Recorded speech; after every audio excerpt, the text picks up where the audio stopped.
Yeah, okay. So I just started the recording.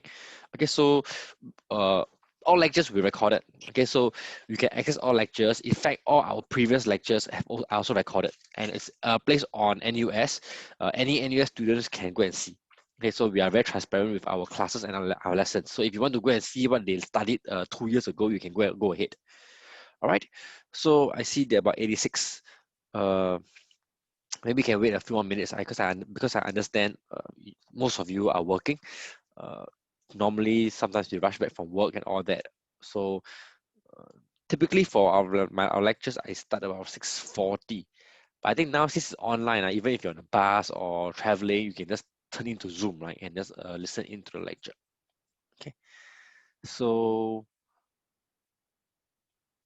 okay, I guess 86 is about 2/3 of the class, right? So as I said, the class is supposed to be 120 students. Okay, so in any case, I think we just start the lecture because it's recorded. So if you are late, you can still come and watch the rewatch the first part. Anyway, the first part is just an introduction, right? So okay, so the first will be lecture 0, like. So this is just a course overview, an introduction to the administration of the course, right? So please take note. So I realized I did not put any dates in the lecture notes, so this is dated today. Okay, so if you have downloaded the slides, okay, and you see the slides do not have this date, that would be last semester slides. So I have made some changes, right? Quite a significant change, especially in the lecture notes, right? So go and re-download of cosmology again if you have done it too early. Okay, I forgot to remove the last semester slides when we duplicate the course for this semester. Okay, right. So welcome all to NUS. Okay, most of you, I believe, it's the first time here in NUS. So first, let me share a little bit about my background. Okay, before that, this whole lecture we talk about the why, what, and how. Okay, of what we're going to do in this semester. Okay, so this is my Facebook page. Uh, Unfortunately, recently I don't really go Facebook much. I don't have much of an online presence on Facebook or Twitter and all that. Anyway, this is a photo, the latest photo of my family, right? So you see myself and 3 kids. So this is the latest one. Okay, so joining me. Okay, a bit of background first. So I entered NUS actually. I graduated NUS in 2006 with a bachelor. Okay, so actually I entered NUS in 2002. So that's a very long time ago. Uh, After I graduated from NUS, I stayed on to do my PhD. Okay, so I talk about I don't know how many years that 7 years for my PhD. Okay, because somewhere along the line I sort of pivoted, changed field and all that. So I graduated NUS. So I've been in NUS for a very long time. Like the moment I finished my PhD, okay, the immediate year following, I started teaching. Okay, so the first class I taught was CS10S. This is programming methodology. CS10S is what we teach our year ones, right? Our full-time students, we teach them programming. Okay, so this CS10S is in Python. No, Python. Python. Okay, Python language. And sometime along in 2017, that's when our BTech computing first founded. So they asked who's interested. So that's when I started teaching the TIC1001 and TIC1002. Right, so I was be a lecturer from 101 all the way to 102. That means at least for the next year. So this is in 2017, and I've been taking this class ever since. So this is the 4th class, right? So now we are here at the 2020, right? So this is the 4th class, and I've been taking this module. All right, so my contact info is here. You'll probably not be coming to my office because of this situation right now. Okay, my email, you can reach me here or just reply onto the announcement right, on IVRE. You should see that. Someone asked whether I'm supposed to see my face right now.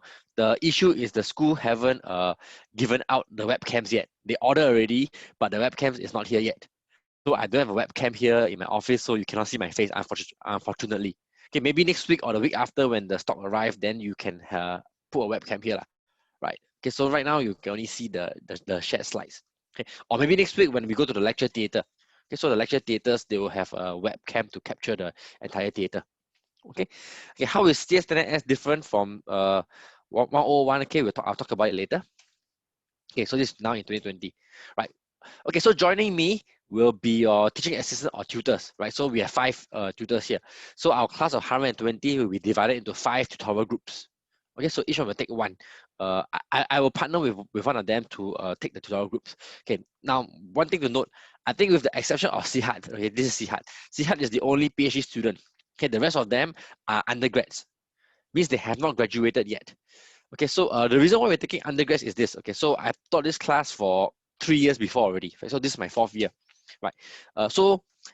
It turns out, okay, the first year we taught the class, first, 2nd year, and 3rd year, the school told us we should only take graduates, right? I mean, since we're teaching a scale, all of you are adult learners, they want to have graduate students, meaning master students or PhD students to come and teach. Turns out, it seems a lot of the master students and PhD students are not actually very good teachers. Okay, and some of them are not actually very passionate. Some of them just want to have earn pocket money while they're doing the masters here, right? Sometimes we have foreign students as well. So we do not have a very good experience with the graduate students, the masters and PhD.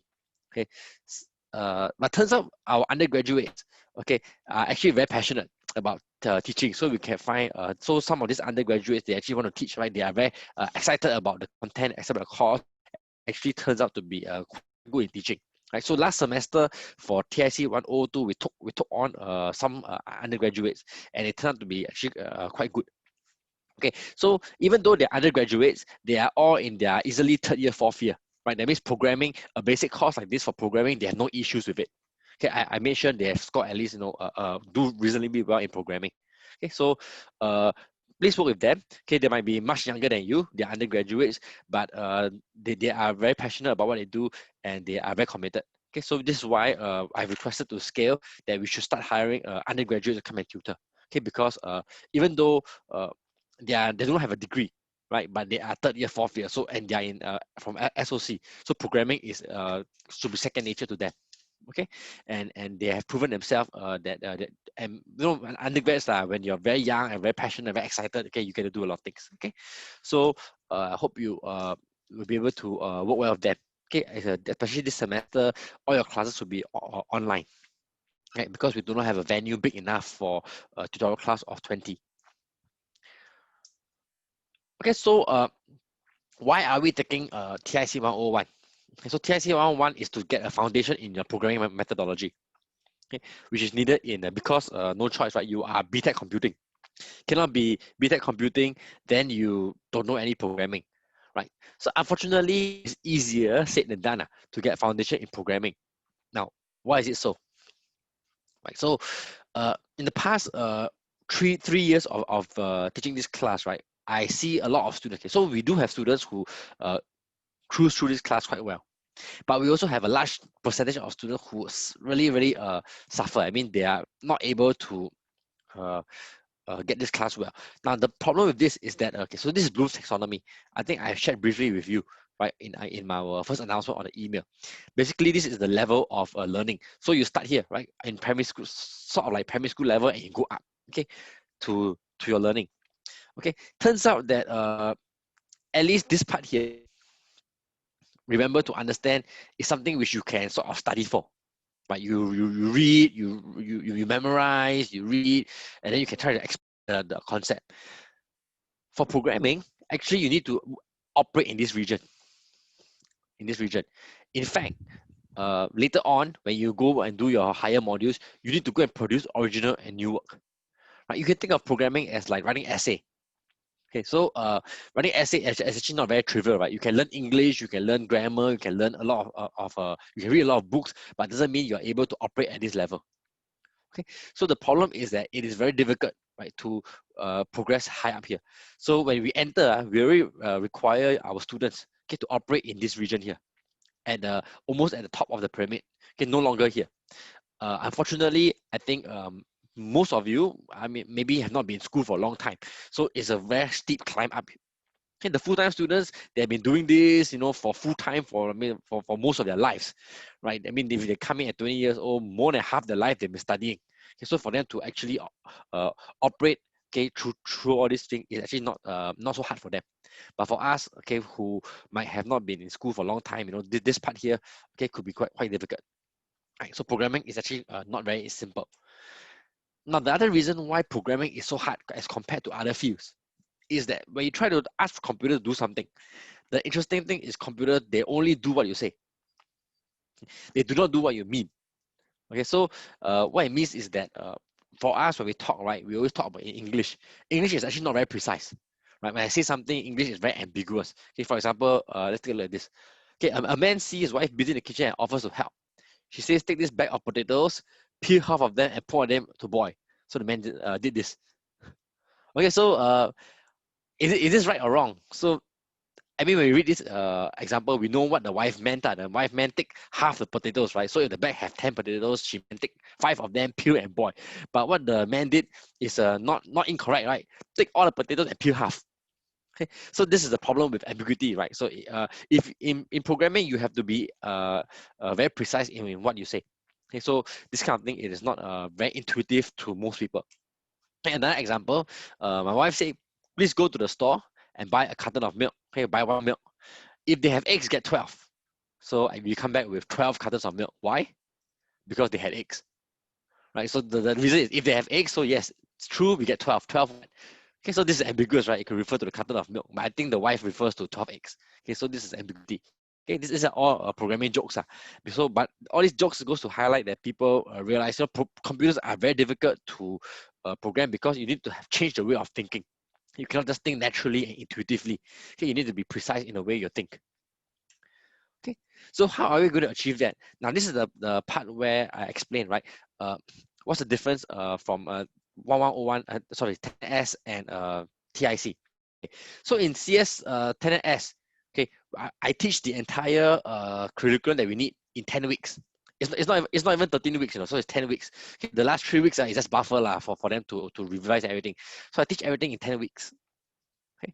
Turns out 10 weeks we think, okay, so the curriculum designers of a BTech scale thinks that 10 weeks is too much for you to take. Okay, also because you are working full-time as well.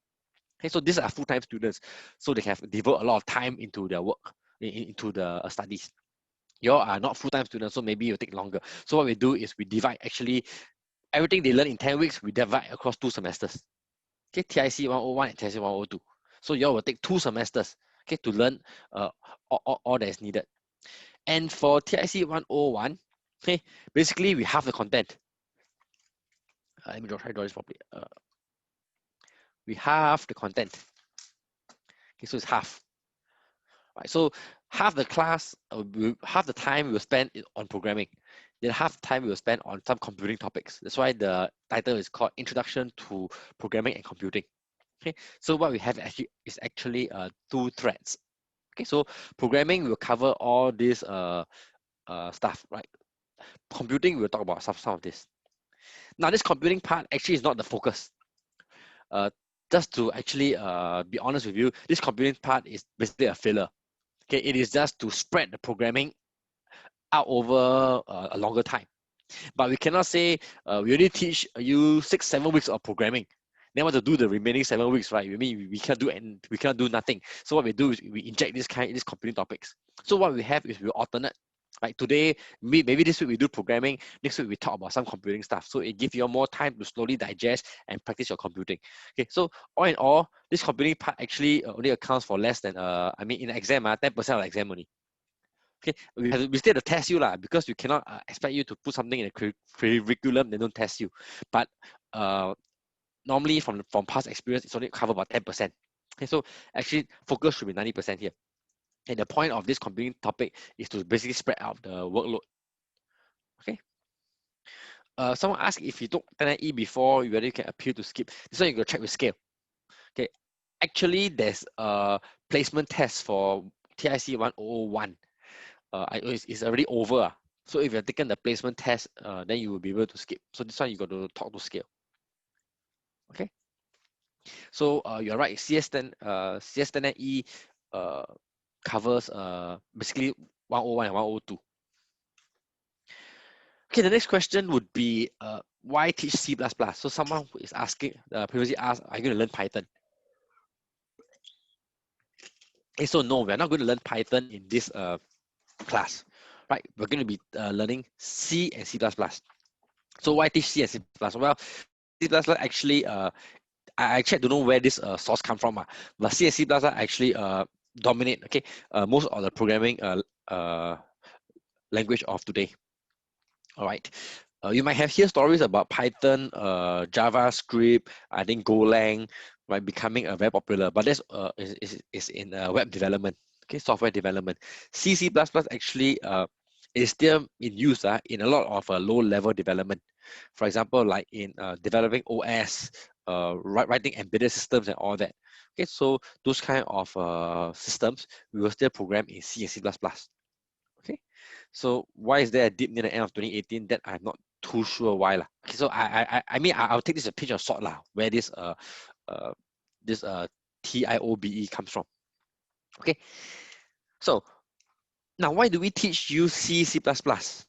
So actually this is the tree, right? This is the a sample or the module progress of our full-time student. So if you notice here, our full-time students, so this is the overview of our actual full-time program.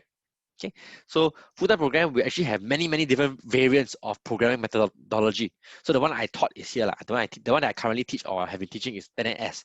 So there's CS1010, CS1010E, CS1010J, CS101S. Okay, these are the few. Now, if you notice, each of them is taught using a different language. So CS1010 using C, right? CS1010E, since last year, they've changed to Python. 1010J teach Java, this one teach JavaScript. So they all use a different language to teach programming methodology. Now, because they are catered for different students, right? So CS students will take JavaScript. Okay, IS students will take this Java. Engineering students will take this. Okay, so now after they learn all this, immediately this is the next level course, right? So after you take a programming methodology, you come and do your programming methodology 2, data structures, organization. Now this will be the language that they teach, Java and all that. And you see when you go forward, you go to software engineering, they're using Java here, but operating system will use C. You go and do database will use a combination of JavaScript and SQL.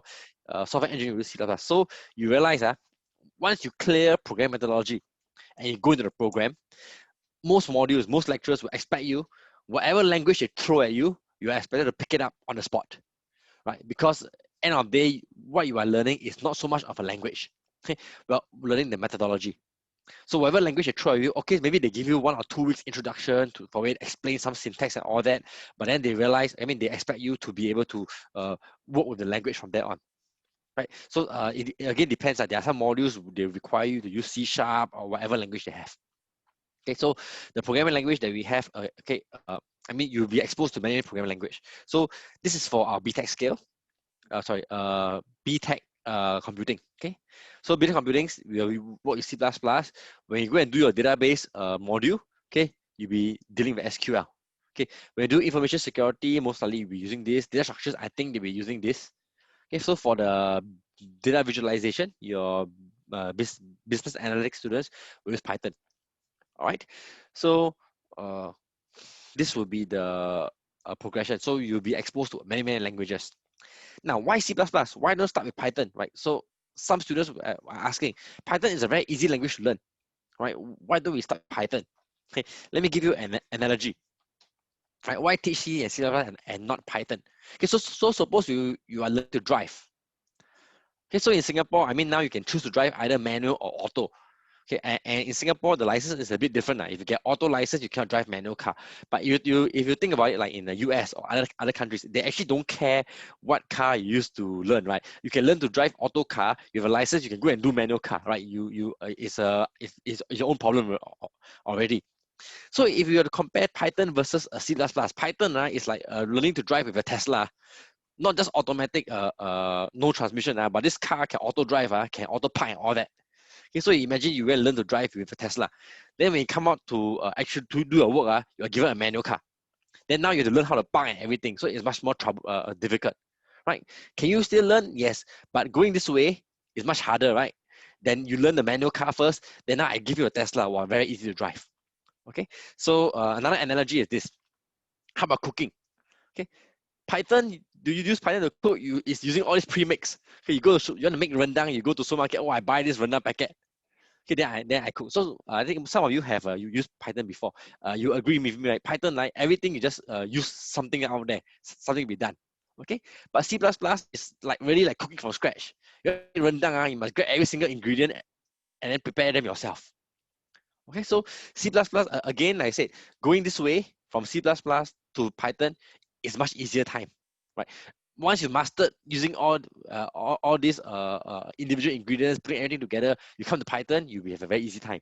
But coming backwards from Python to C is actually very difficult. So I know, okay, we did the background survey. There's a small percentage of students who have background, okay, in using Python, PHP, JavaScript. Now, going this way is quite hard. So in the past, I actually have students, I think this is my first year or second year teaching. I have students who they do not take 1001 because of a background in poly or something. Okay, so they have advanced placement. So there's this student, turns out did very badly in 1002. Okay, failed 1002, they had to retake. But after retaking, suddenly got A. So I asked the student, how come you take 1002, you fail? Then okay, is that time was the first semester, I think, sorry, first year. So when they failed 1002, during the special semester, we organized a special crash course for them. So I think 10 or so students will retake this crash course. Okay, so turned out this student actually got A in the crash course. The crash course is only about 10 weeks, 10 weeks to take the crash course and got A when get F. So I asked the student what happened. Turns out the student's background was actually Python. Okay, the student understand Python, but has problems with C+ syntax and basically don't know how to assemble all these things together. So had to go and learn. But after learning, actually finds can actually cook one. So the student is not cannot cook. Okay, means not it's not that they cannot program, but they are tripped by all the nitty-gritty things that C++ require. Okay, so now why we teach you C++ is because you all have 3 streams. Okay, I think for your BTech you all have 3 streams, right? First is the BZA stream. Okay, the business analytics. Second is the cyber security, right? Cyber security. And third is the software engineering. Okay, these 2 streams definitely you have to deal with C++. Right? Security and software engineering, you have to deal with this. The only ones who don't have to deal with C++ is actually your business analytics students. So actually, yes, even your business analytics prof were asking, why don't we teach Python? The issue is that the numbers are not okay to justify having a separate Python class. So no choice now, you are lumped together to learn programming in C++. Okay, maybe in future when the numbers become bigger, then you all can branch out into a separate class on your own. But really the reason why we teach C++ is for those software engineering and the cybercrime students. Okay, but again, C++, like I said, C++ teach you all these things, right? Once you learn all these things, going to Python is very simple. Okay, so this basically this is what I'm saying lah. All the low level interns are exposed, and C++ is very high performance. Basically, if you someone asked whether we had a special crash course last semester, I don't think so anymore. Okay, only for the first year, right? So high performance, yeah. So C++ is really high performance. You can you might have heard, right? People who need performance, they will write in C++. Okay, and then basically cultivate good habit. Okay, these are all the various reasons. Teaching computing topics, basically, like I said, is already some kind of a filler lah. Okay, but the interesting thing is that they provide some kind of context into C++. So as you program in C++, we require all the nitty-gritty low-level understanding, which these computing topics provide. So students who actually skip this 101, it's a bit difficult for them to actually pick up C++ in the 102. Okay, because they do not have this context. So it is not exactly a waste of time. Okay, it's not like we just fill it for waste of time, but actually it provides context to better understand how C++ work as a programming language. Okay, so let me talk about the course objective. So basically, a course objective is just okay, basically teach you a complete principles. Okay, so at basically end of the day, you are required to be able to solve a problem by writing a short C code. Okay, so you should write using simple structured programming language. Okay, to solve some problem. Okay, so it's not just understanding how to read program. You have to be able to solve a problem. So it is a bit more than just learning the language. A lot of times, I find our students, they actually lack in problem solving techniques. So it's not that they don't understand the C program. When they read the problem, they're not able to come out with a solution. Like I said, the Bloom taxonomy, right? They're not able to operate at the higher levels. So basically, this is the learning outcomes. I'm not go through details lah. Basically, like what I said, right? End of the module, you're supposed to write a program. Okay. Okay, so I will go through some schedule. Okay, before that, let me look at the question. Okay, someone asked me how heavy are the 2 years module. I don't actually know how heavy they are. Okay, recommend to spread over the years. The one you got to take it up with scale. Whether scale allow you to spread over the years or not, right? Okay. Okay, so this is the brief overview of the calendar. So today we are here, right? Week 1, we are here. Now this Saturday, normally tutorials and labs do not start in week 1. Tutorials start in week 3. Okay, so from week 3 onwards, you have your tutorial classes, okay, as per normal. However, for us, we have this Saturday, we set aside a technical support session.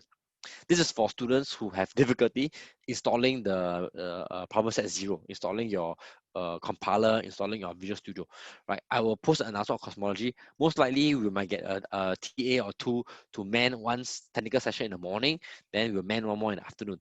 So any problems, join the Zoom session. We look through your computer screen share and all that. Okay, so you can come for this technical support. Next week, we'll begin our lab session. Just lab. So these labs are basically a very short a session, 1 to 2 hours. You go in there. There's some simple worksheets for you to do. Try to get you more familiar in running programs and all that. Okay.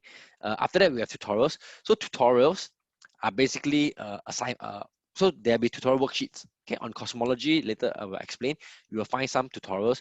The key idea is you're supposed to attempt the tutorial and do those tutorials. Right. So normally the tutorials will be a lecture here. So after a lecture, the tutorial will be released. So this tutorial will be taught here. Okay, so the topic will be on this lecture. You are supposed to have prepared them already. So your tutors, your TA will be facilitating a discussion. Okay, I hope this will not be just a purely teaching session, because if it's a teaching session, then you don't actually get much out of it. We hope that you have attempted it, and then your tutor will discuss, right? How come what are the problems you have in getting it? So we do not expect you to 100% get correct. Okay, there will be some people who will get correct. We don't expect you to do that. But minimally, at least you should be able to ask question, or when the tutor asks, you should be able to say, oh, I'm stuck here. How do I get forward and all that? Okay, so this is how we learn. If you did not attend a tutorial, you come in here and just listen to what other people discuss, then you will not get much of a learning process. And as I already said, for your full-time, part-time students, you are full-time working, you really don't have much time. So okay, so we will try to maximize whatever time we have. Okay, so that will be attending tutorials. Even if you do not know how to do, at least you know what you don't know, right? Then when you come for class, you can go and clarify. It's better that you don't know what you don't know, right? If you get what I mean. Okay, then we have some lab sessions at the back. So lab sessions, we try to figure out how this works, because normally in the past lab sessions, what happened is that you'll be there doing okay, for the first few labs, there's some worksheets for you to do, okay, to help you get familiar. After that, it'll be time for you to work on your problem sets, okay, either problem sets or work on your other assignments, okay, your trainings, your tutorials. Okay, so there'll be time for you to do basically self work, and then the tutor will be going around and assisting you if you need. Okay, now with Zoom, not sure how that will be done. Maybe you all will be working, and then if any question, go to a breakout room or something. Okay, so we have to figure out how to have lab over Zoom. Okay, so someone asking me what shift this Saturday. This Saturday doesn't matter what shift you have, it's a technical session. Okay, so you can come for this technical session, and yeah, whichever shift. Thereafter, I think by week 2, week 3, you should have already been assigned your tutorial and lab group. Okay, so for that, all right. So okay, so at the end of week 6, you have one short practical exam. Okay, this will be the first practical exam that you have. Then we go for recess week. Yeah, recess week here. Okay. Then after recess week, when you come back, we will have a midterm test. Okay, so midterm test will be here. This will be on lecture timing. That will be 6:30. Okay, we will all be done online. Okay, so we will be using some special software, which I'll get you to watch some videos and learn how to use the software. Okay, it'll be some I think it's called exam soft. It's some software we do it. Okay, And then towards the end, week 13, we'll have practical exam 2. In the past, practical exam 2 was Saturday, but Saturday now is Deepavali. Okay, so we have it on lecture timing. And then here's the final exam. So there should not be any timetable clashes, okay, because all this is lecture timing. Right? So lecture timing is supposed to be available for lecture, so you should be available for this test. Okay, this Saturday's tech support is not mandatory. So if you look back, okay, only tutorials are so-called mandatory. Okay, so we only so-called take attendance for tutorials. So even week 2's lab is also not mandatory. Okay, so tutorials are mandatory. Okay, lab is just a time for you to work on it and have the tutors to discuss with you.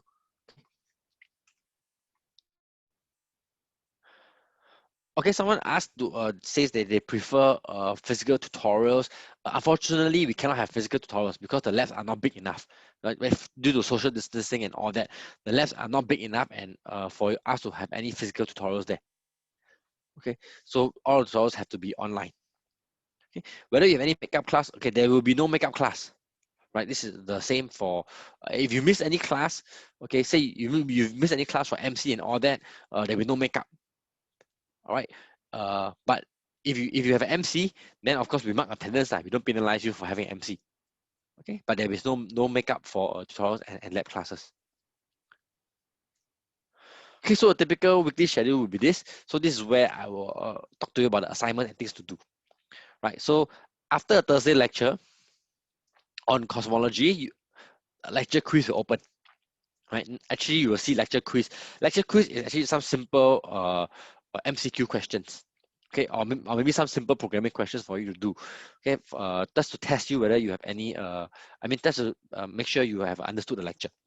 Tutorials will be open, and sometimes problem set will be open. Okay, not every week. Okay, most only certain weeks problem set will be open. Now tutorials are open, you're supposed to do your tutorials, and then you'll discuss in the tutorial lab. Okay, so these tutorials, if you submit on cosmology, okay, they will be auto-graded. It is only the problem set. Okay, so problem sets are what we are not is known as homework lah. This is your graded assignments. Okay, so your tutors will actually grade it. Okay, tutorials and lecture quiz, the more you submit, the system will automatically assign marks for you based on how much percentage you get correct and all that. Okay, but for problem set, the tutor will come and mark for you. So your code will be manually graded. So it doesn't mean that you fail some test case, you get 0, right? The tutor will grade based on some grading scheme which we have. Problem set is your homework assignment. We have about 4 problem sets, okay, throughout the whole semester. Okay, so so someone asked about limited attempt. Lecture quiz and tutorials, I think you can attempt over and over again until you get 100% correct and you submit. Okay, problem set is homework. So homework is not, there's only one attempt. Normal homework, like after you do your homework, you hand up your homework, right? You cannot ask for the teacher and do again. Okay, so that's the difference here, right? Okay.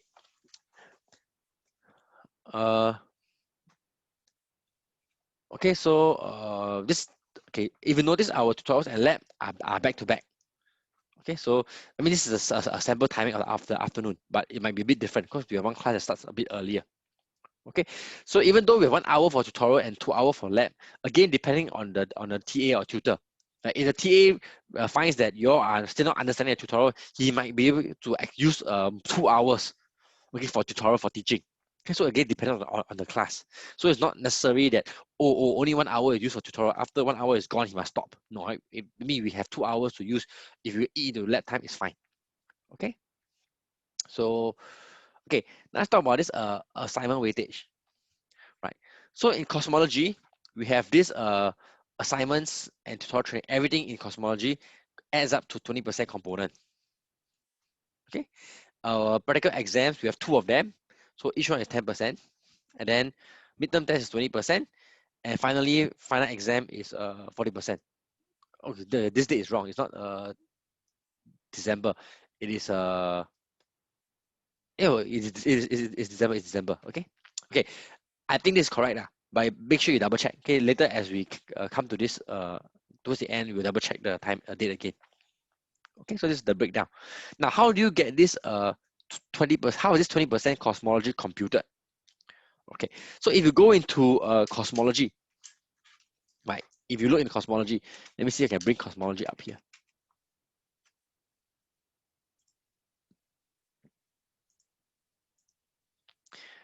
if you go into cosmology,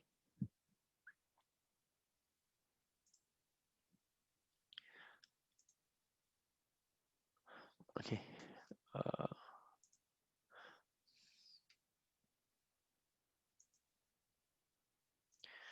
right, so if you look at the cosmology, you see that there's this thing called experience points. Right, so finishing any of this lecture, tutorials, right, submitting all this, you get experience points. There's some bonus experience points. So if you finish it before this date, you get this 50 bonus experience points. On your side, okay, you should have this level thing. Okay, I don't have it here because I'm the instructor. So if I look at levels, so this is levels. Okay, so as you can tell, each level has a certain experience point. Okay, so this level is actually the grade for cosmology. That means it's 20%. Okay, so if you hit 5,400 experience point, you hit level 20. Means you get the full 20% marks. Okay, so the thing here is you realize that we can exceed level 20. You can go higher. What this means is that actually, if you add up all the training, okay, all the XP for training, all the experience point for all these problem set, everything, okay, even sometimes when you attend tutorials and you participate in tutorials, your tutor will also give you experience point. Okay, so all these experience point will add up. Okay, so, that means is even if your problem sets you don't score full marks, right? Say you do the problem sets but you got some mistakes, don't worry, it's not the end, right? There are enough trainings, enough assignments, things for you to do to get your bonus point, experience points. Okay, so the whole objective is we hope that we don't want to how do I put it? Okay, assignments are meant to teach you something. Okay, they're not to test you. Okay, so the marks we are giving for assignments, okay, the experience point, it's just basically a reward for you to do work. Okay, so it only basically punishes those who don't do work lah. Those who don't do work, they don't get experience point. But if you do your work diligently, you should be able to get the full 20%, right, of cosmology here. Okay, if you do your work diligently, you should be able to reach level 20, or at least close to 20, like 18, 19, 20. Okay, so the whole point is we please do your assignments diligently. Okay, you can discuss with friends. Okay, but please don't go and copy your homework and all that. Okay, so I don't want to talk too much about this copying assignment. Full-time students, there are a lot of students, they always copy assignment, and we do actually catch them. Okay, and then when we catch them, then they get some a record in their university studies here. Right, so the whole point of assignment is to teach you something. So our assignments, problem sets, you realize, can be actually quite difficult, quite hard. Okay, so it is designed that way because as you try to do it, okay, as you try to apply what you learn in lecture and try to do it, hopefully you learn something there. Okay, assignments are not assessments. They're not to test whether you understood lecture or not. They are to actually help you think, help you train, and build your problem solving skills. Okay, that is why it's different from assessment. So the remaining 80% are all assessments. Okay, that's why these assessments is a higher weightage. Okay, so this is where we test you whether you have understood the thing. Does attendance play a part for grading? Only tutorial attendance. Right, so tutorial attendance, your tutor will give you weekly experience. So the experience will add to here lah. So I mean, if you score full marks for all your problem sets and everything, then you don't come for tutorials, it's also fine lah. You probably get 20% as well. Okay, so it's a whole mix lah, right? So in a sense, we have designed this way so that if you are weak in one area, you are not unfairly penalized. Okay, the problem is some students, they think, oh yeah, if my assignments I get 50%, then I will score badly here, right? So they'll go and use of try to get an assignment full marks, right? They'll ask their friends, they'll copy assignments just to get full marks. Okay, we don't want that to happen because we hope to use the assignments to teach you something.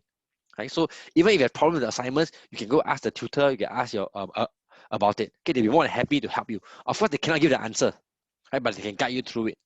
Okay, I will let them know these assignments are meant to teach you something. Okay, so don't be too overly concerned about the grades for the assignments. Okay, you should be concerned about the grades for this assessment part.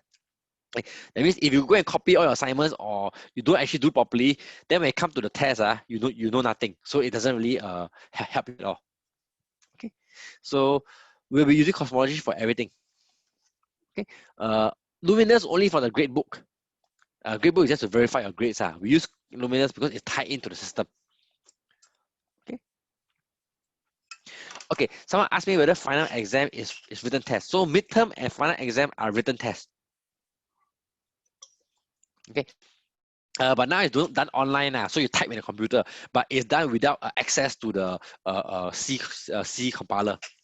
Hey, you cannot run your code, right? Only practical exam, then you can actually run your code. Okay, so this is the difference. Okay, so cosmology, like I said, you get experience point and you level up from level 1 to 25.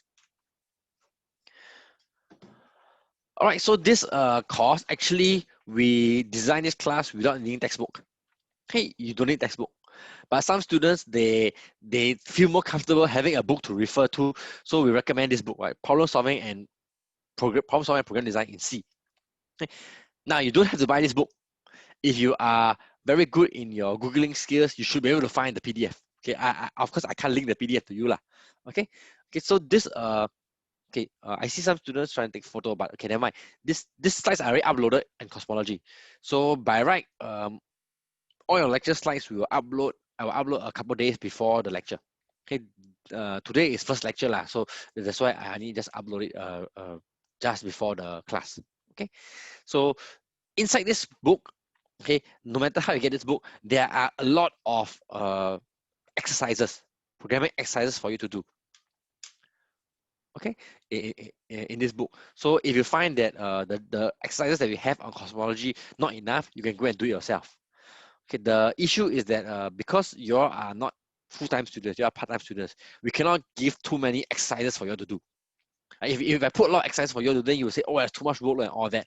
So we leave it to you, right? So if you think that you need more practice, you can always find exercises in the textbook. Or you can go and ask your tutors to go and suggest to you some places to Google and find some more exercises, right? Okay, so someone asked whether if you have work commitment during exam days, okay, if you have work commitment or any problem, then you need to apply leave of absence from Scale. Okay, so Scale will give you a leave of absence approval. With the approval, then we will give you a makeup for your class test. Okay. This is only for class test, right? For final exam, then final exam is beyond our control. Okay, it is up to the exam board to decide whether you have replacement or not. Okay. Okay, so let's take a short break now before we go to the next part. The next part we'll start talking about actual learning. Okay, so we'll take it's almost 1 hour. So let me take a short break now. A short 10-minute break. Okay, so normally in a break, I let you all watch a video. Okay, so let me just share this YouTube video with you. Okay, this video is about 7 minutes long, so we'll take about a short break while you watch this video. Okay. You've heard people say it's just like riding a bike, meaning it's really easy and you can't forget how to do it, right? But I did something. I did something that damaged my mind. It happened on the streets of Amsterdam, and I got really scared, honestly. I can't ride a bike like you can anymore. Before I show you the video of what happened, I need to tell you the backstory. Like many 6-year-olds with a MacGyver mullet, I learned how to ride a bike when I was really young. I had learned a life skill, and I was really proud of it. Everything changed, though, when my friend Barney called me 25 years later. Where I work, the welders are geniuses, and they like to play jokes on the engineers. He had a challenge for me. He had built a special bicycle, and he wanted me to try to ride it. He had only changed one thing. When you turn the handlebar to the left, the wheel goes to the right. When you turn it to the right, the wheel goes to the left.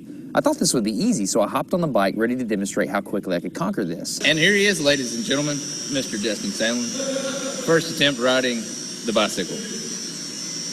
All right. So the faster I go, the better.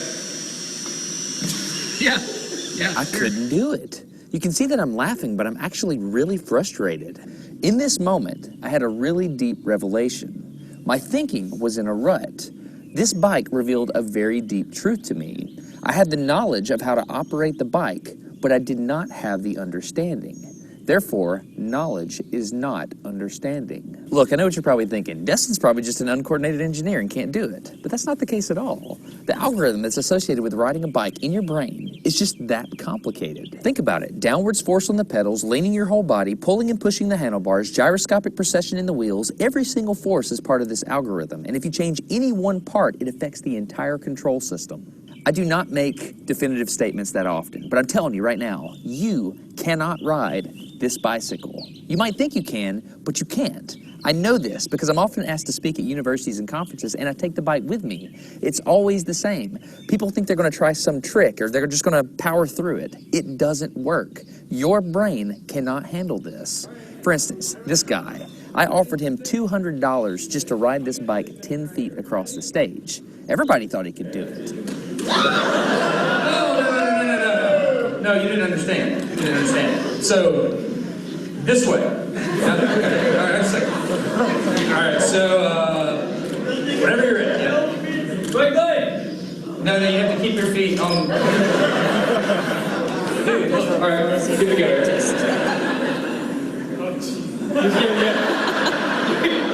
Wait. Like, you gotta start rolling at least.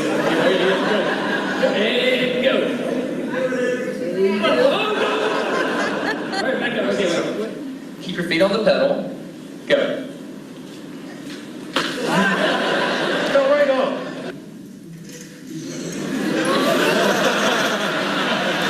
Just keep your feet on the pedals. Yeah, come on.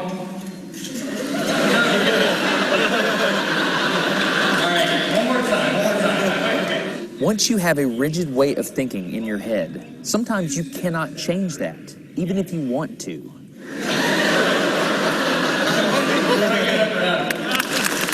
So here's what I did. It was a personal challenge. I stayed out here in this driveway and I practiced about 5 minutes every day. My neighbors made fun of me. I had many wrecks, but after 8 months, this happened. One day I couldn't ride the bike and the next day I could. It was like I could feel some kind of pathway in my brain that was now unlocked. It was really weird though. It's like there's this trail in my brain, but if I wasn't paying close enough attention to it, my brain would easily lose that neural path and jump back onto the old road it was more familiar with. Any small distractions at all, like a cell phone ringing in my pocket, would instantly throw my brain back to the old control algorithm and I would wreck. But at least I could ride it. My son is the closest person to me genetically, and he's been riding a normal bike for 3 years. That's over half his life. I wanted to know how long it would take him to learn how to ride a backwards bike, so I told him if he learned how to ride a backwards bike, he could go with me to Australia and meet a real astronaut. Are you gonna give up? No. Go ahead. This is how it starts. Look at this. This is such a big deal. Get up, you got it. Did you see his brain get it? So in how many weeks have we been doing this? 2 weeks? In 2 weeks, he did something that took me 8 months to do, which demonstrates that a child has more neuroplasticity, am I even saying that right, than an adult. It's clear from this experiment that children have a much more plastic brain than adults. That's why the best time to learn a language is when you're a young child. All right, today's bike log. I can ride smooth, I can ride fast. I'm thinking the experiment is over. Okay, now I'm in Amsterdam, a city that has more bicycles than people. The question is, can I ride a normal bike now? I mean, I've spent all this time unlearning how to ride a bike. If I go back and try to ride a normal one, will my brain mess up? So I've tweeted a Smarter Everyday meetup, if you will, and I'm gonna see if somebody brings a bicycle and I'm gonna try to ride a normal bike. It's backwards. This was one of the most frustrating moments of my life. I had ridden a normal bike since I was 6, but in this moment, I couldn't do it anymore. I had set out to prove that I could free my brain from a cognitive bias. But at this point, I'm pretty sure that all I proved is that I could only redesignate that bias. So what you're not seeing is just a group of people here looking at me, looking at the strange American that can't ride a bike because they think I'm dumb. But I'm actually 2 levels deep into this because I've learned and unlearned. All right. After 20 minutes of making a fool out of myself, suddenly my brain clicked back into the old algorithm. I can't explain it, but it happened in a very specific moment.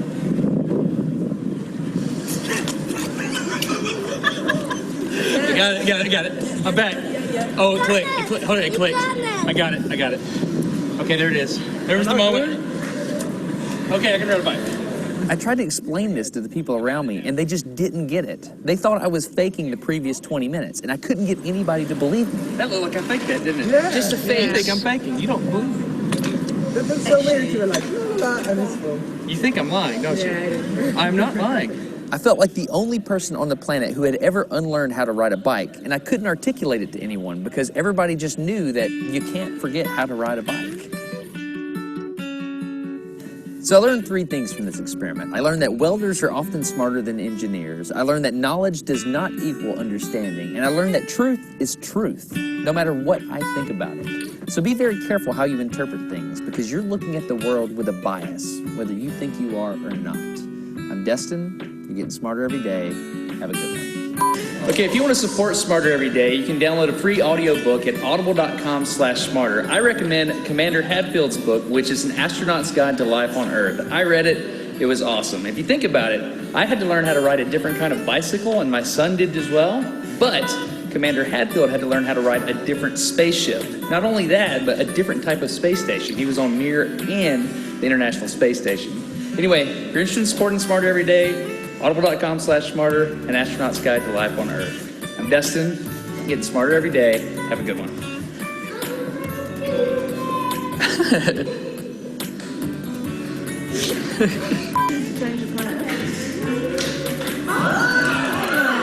Everything's wrong. Sticky reaction's wrong. Why don't you write it? You just build it? I can't write it, I just build it.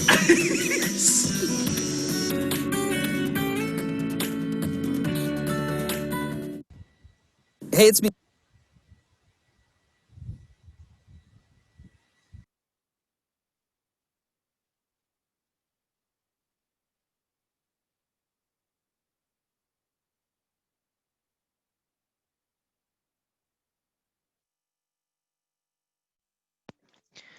Okay, we have a few more minutes. Let me see. Right, okay. Hold on, I think I lost the chat window. Let me just reconfigure everything.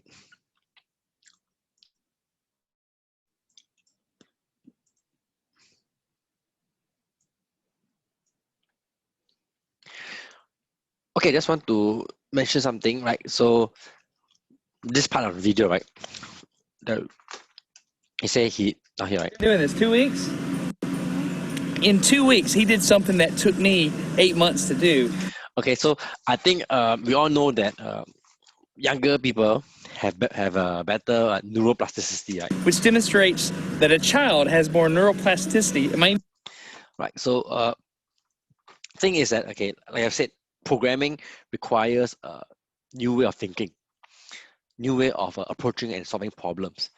Okay, so from my experience in teaching full-time students, right, in the CS 1010S, how many weeks do you think it roughly takes, right, on average for on average, means most, okay, to finally understand and get their problem solving skills done correct? Okay. Any guesses? You can just type in the chat.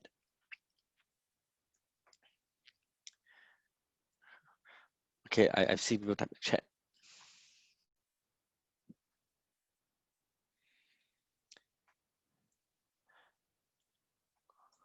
Okay, cannot be lifetime lah. Basically, just understand how to write the program, right? Something. It turns out students, our full-time students, they take about 12 weeks. So if you think about it, 12 weeks, that's like the end of semester. Okay, poll feature on Zoom, actually there is lah, but I don't know how to use that poll feature. I must prepare the question beforehand. It's quite troublesome. So never mind lah. We just use the chat here, okay, until we figure out something more advanced. Okay, so it turns out full-time students, they take, okay, most of them, okay, by 12 weeks, most of them will get it right. Okay, and so they'll tell me it is something like what's happening when you ride a bicycle. Okay, something click, right? Where is it? After 8 months, This happened. it was like I could feel some kind of pathway in my brain. So they'll say suddenly they understood how to formulate the program, right? Something in their mind click. So it's like 12 weeks of working at this, then their mind finally get it. Okay, before that they struggle really hard. So if you look at our midterm exam scores, actually it's very bad one. Okay. But then most of them at the exam, like 13 week is their week 13 is your PE, week 15 will be your exam. Then they will get it by then.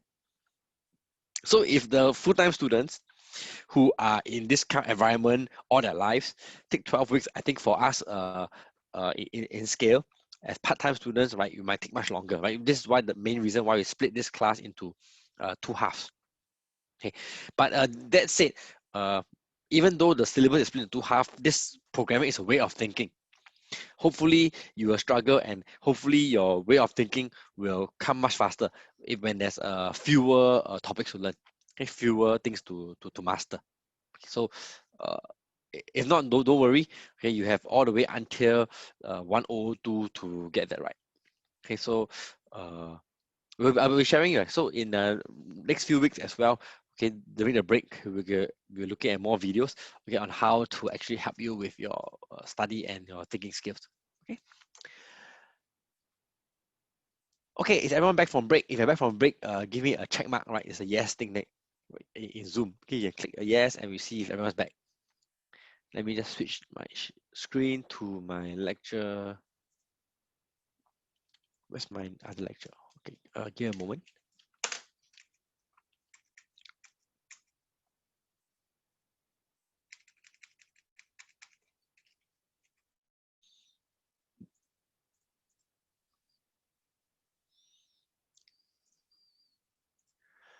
Okay,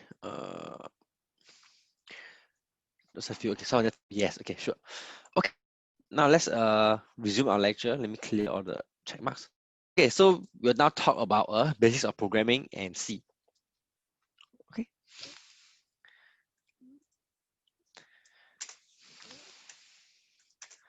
Okay, so before we start to learn programming, right, we need to figure out what exactly is a program. And we define some so basically a program is just I define this way, right? It's just some instructions that modifies a state. Okay, that is very simply what a program is. Okay. So next question is, what is a state? Okay, what is this state that we're talking about? So again, back to a cooking analogy, right? You can tell a state would be, I don't know, the plate and the food, right? The raw material. That, so a recipe is basically just a set of instructions manipulate this state. Like, so basically you have eggs, you mix together with this and all that. I cook after a while, right? The state will change. So starting, you'll start with various raw ingredients. Whether you use from scratch or use a ready-made paste and all that, okay? They are all different states. Okay? End of the day, hopefully you have a coherent and tasty dish. Okay, so that is just using the cooking analogy. Right. Now, when it comes to cooking or writing a recipe, there are many ways to write a recipe. So what you see in most cookbooks or most articles or recipes you have, they will just do it declaratively, meaning they will just describe. Declaratively, you just describe what you want, like whisking egg white until firm, then you fold the mixture. These are just descriptions. Or you can do it imperatively. Basically, not you don't describe what you want, you state how to do it. Okay, which is like suspend a whisk in egg white, roll as fast as possible, leave check copies and all that. Okay, so as you have realized, this is probably what most computers will speak in, right? Because like I said, computers only do what you say. They cannot at this point, at least AI is not so advanced yet. They cannot do what you mean. Right? So as you can imagine, most humans operate in this domain, right? We operate in a very declarative way. Okay, so it's very difficult to expect you to write a program, write a recipe in this manner. Okay, so in the introduction email or the welcome announcement that I made, right, I asked you all to play these coding games, right? How many of you have actually went to play these games? Right, you can put a hands up or a yes. Okay, some of you have played this game. This game actually teach you critical thinking, programming, right? And it should be quite fun. This is the Google game. Okay. After you play the Google game, you can play this block game. Okay. So basically, these are games. Okay. So the Google game is rabbits eat carrots. So this are the games. These games are what I asked my son to play. My son is 4.5 years old, so he plays these games as well. Okay. Make the man move, make the rabbit move. Okay. We actually have a physical robot. So my wife doesn't like screen time, so I bought a physical robot toy where he uses blocks to write code. Okay, and then make things move. Okay. I actually prefer this block game. Okay, so that you have, because as you realize, they have a lot of instructions here. Okay, to do with programming. Now, since you have played this game, so let's take a look at what's the state. Right, these games are like a program, so they have a state. So in this game, the state is basically the position of the character. Okay, so for this rabbit game is where the rabbit is. For this game is where this Pac-Man is. Okay, PEG Pac-Man. Okay, so so the objective of the coding game, the rabbit game, is to eat all the carrots. Okay, objective of this maze game is to reach the destination. Okay, so this is the state. Now the instructions that you program, basically the instructions tells you to either move the rabbit or turn the rabbit, right? So in the rabbit game, you put these arrows to say move forward. Okay, here you have a command to say move forward and all that. And of course, there's some instructions to repeat instructions to check, or you do some checking. Okay, so these are all the instructions, and these instructions in turn help you manipulate the state. Okay, state is the objects. Yeah, basically, blocky game website now cannot access. Okay, basically, you just Google search. So let me show you how to search it. If you want to search, let me look for my browser. Okay.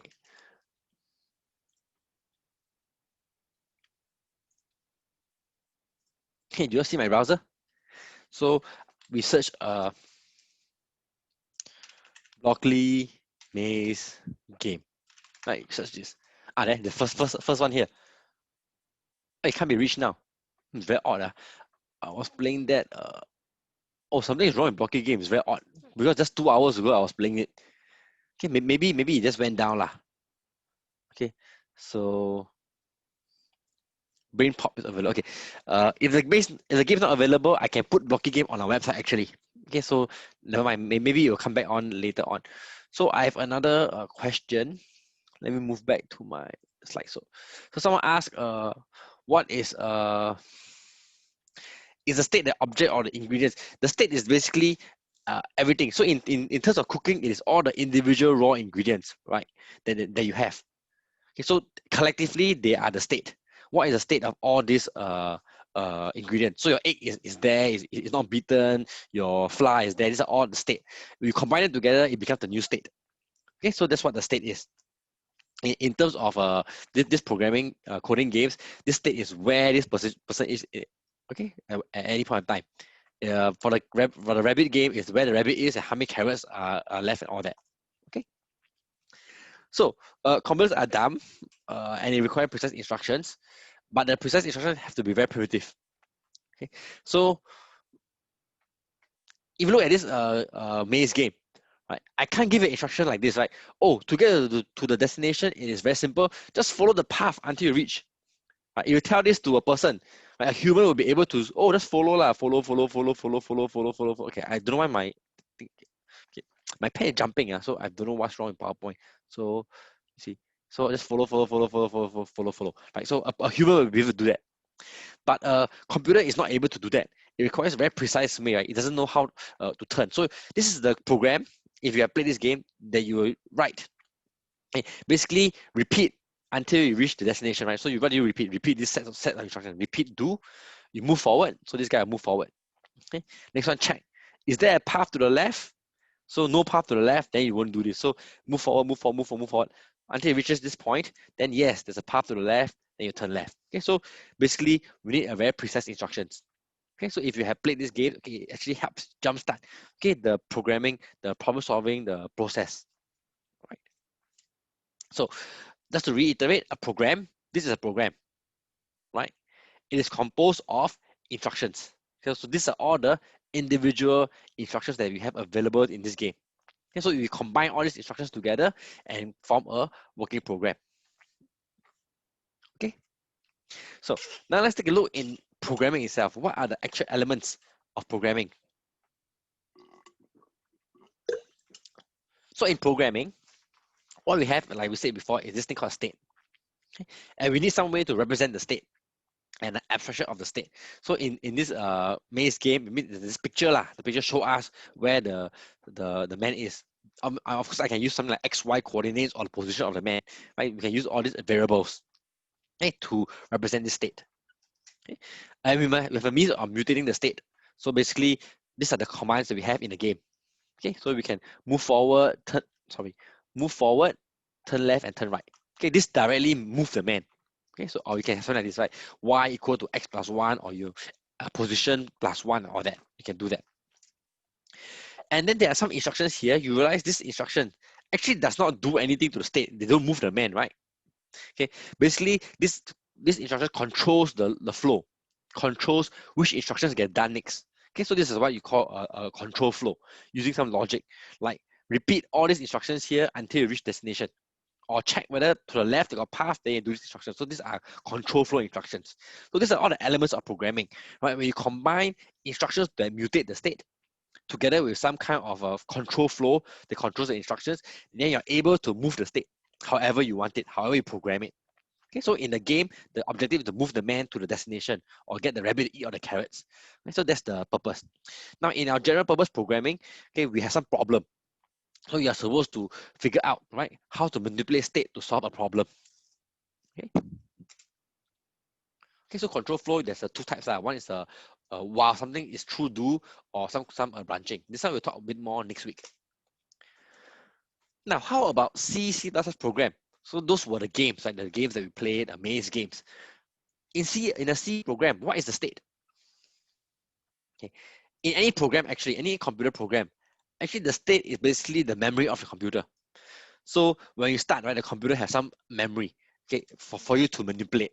And the memory, it essentially only contains numbers. Okay. For C++, it only contains numbers. If you talk about other programming language like Python, okay, their state can contain more sophisticated, more complex information. Okay, but that is because it's Python, right? Like I said, Python, they use premix. So all these complex things is available for you. C++, we don't deal with so complex stuff. Okay, there are ways, but it's a bit more advanced. So right now, we only deal with numbers. Okay, and all these numbers are accessed by variables like math. Okay, so you have x, y, all this refers to some number in the memory. Right, so that's the state of a C program. Now, in a C program, we modify we use the instructions to manipulate the state, okay, by modifying the variables. Okay, how do we do that? It is basically through what we write, right? It's called a C language. So the program code we write is a C language, right? So we program computers using a language, right? So let's take a look at what is language. What exactly is this language thing that we are doing, right? So language is basically just a means of communication. Right? We speak English right now. Different people speak different language. It's a means of communication. Okay, language need not be just spoken. Okay, it could be some symbol or sign. Like when you're driving, you look at the signs on the road. The signs is a means of communication, right? It's not English or what, just symbols, but they tell you some meaning. They convey meaning. Now, typically, a language will consist of these few components: a vocabulary, which is some symbols or words. Okay, so in C, we also have some symbols or words that we use. Some grammar, basically how you will use the symbols, right? They can be placed in certain ways. And the syntax, okay, whether the symbols are placed in the correct way or not, the ordering. Okay, and then the semantics, the meaning behind all these symbols. Okay, so this is a language. Let's take a look at C. Okay, what is the language of C? Now, I already mentioned this thing called variables, right? Variables are symbols that we use in C that map to some part of the memory, the state. So they're basically like math, right? Math, you use algebra, use X, Y, Z, A, B. You know, these are all variables you use, okay, and they all refer to some value, some numbers. Correct? In terms of a graph, X coordinate, Y coordinate, X and Y refers to some position on the graph. Right? So these are all variables. Okay, very similar to what you've done in math. Okay. Now in C, because it's a language, okay, when you write variables, they can contain only there's a certain way of writing them. Means I cannot use exclamation mark as a variable. Okay, the variable name, okay, can only contain this set of characters. Basically A to Z, uppercase and lowercase, 0 to 9, or underscore. Okay, this is for C. Other programming language like Swift. Swift is a more modern language, allow you to use any character. You can even use emoji for your variables, but that's Swift. Okay, but for C, you are only allowed this. So this is the C language we're talking about. All right, and the next rule is you cannot start with a digit. Okay, you cannot start with a digit. Right, and they are case sensitive. Okay, means if you have a variable written this way and this one is a wrong case, they're not the same. Okay, case sensitive is like password lah. So you must make sure the case is the same, then they be referred to the same variable. Okay, and it cannot be a reserved keyword. So there are some keywords like if, for, and it. These are basically instructions. Okay, for C. So you cannot use the instructions as variable because they already mean something. They have a different meaning. All right. So these are variables. Okay, so someone asked whether a variable is like a shell that stores data. Not really a shell. Variables just refers to a particular portion in memory. Okay, do we need to know where they're mapped to? No, you don't need to know where. Okay, this one actually we will talk a little bit more. I think in week 3 we learn a bit about computer organization. Okay, which is why I said the computing part is not exactly filler. Okay, we do understand what's going on a little bit in the background. Okay, which actually helps your understanding of C. As of this point, you just think of variables as containing data, containing numbers. Okay, where they store in memory is not our concern. Okay, we don't need to know where it is mapped to. All we need to know is they are referring to some numbers, some value, and this value is in computer memory. Okay, so a variable will refer to some data in memory. Now in C and in most other languages, in fact, most languages, a variable has a particular type. Okay, even in a language where type is not obvious, like in Python, okay, there's still type. Now, what does it mean by type? Okay. So for example, let me use an example. Your hard disk have a lot of files stored on the hard disk, isn't it? So your hard disk will have a lot of files in your hard disk on your phone and all that. Okay.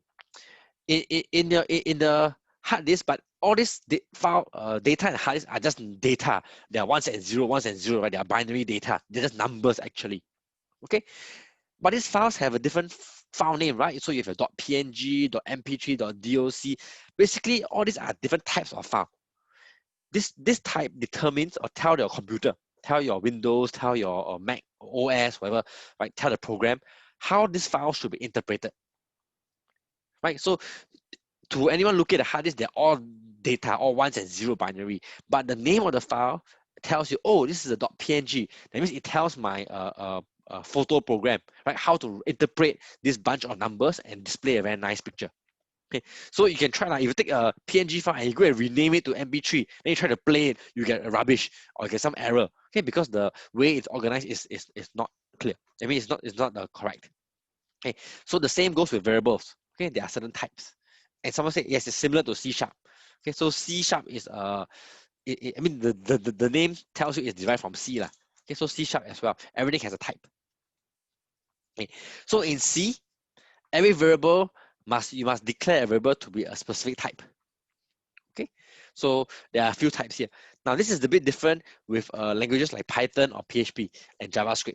In Python, PHP, JavaScript, yes, a variable must have a type, but the type of the variable can change.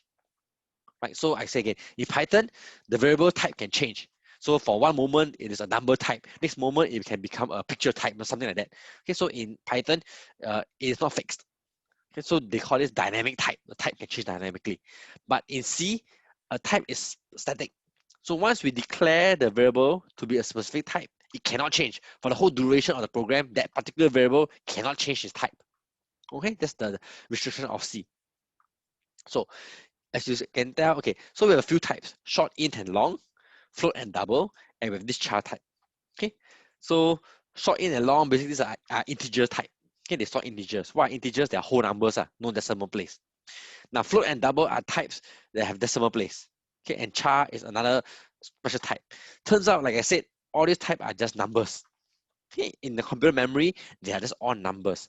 So why have so many of these different types?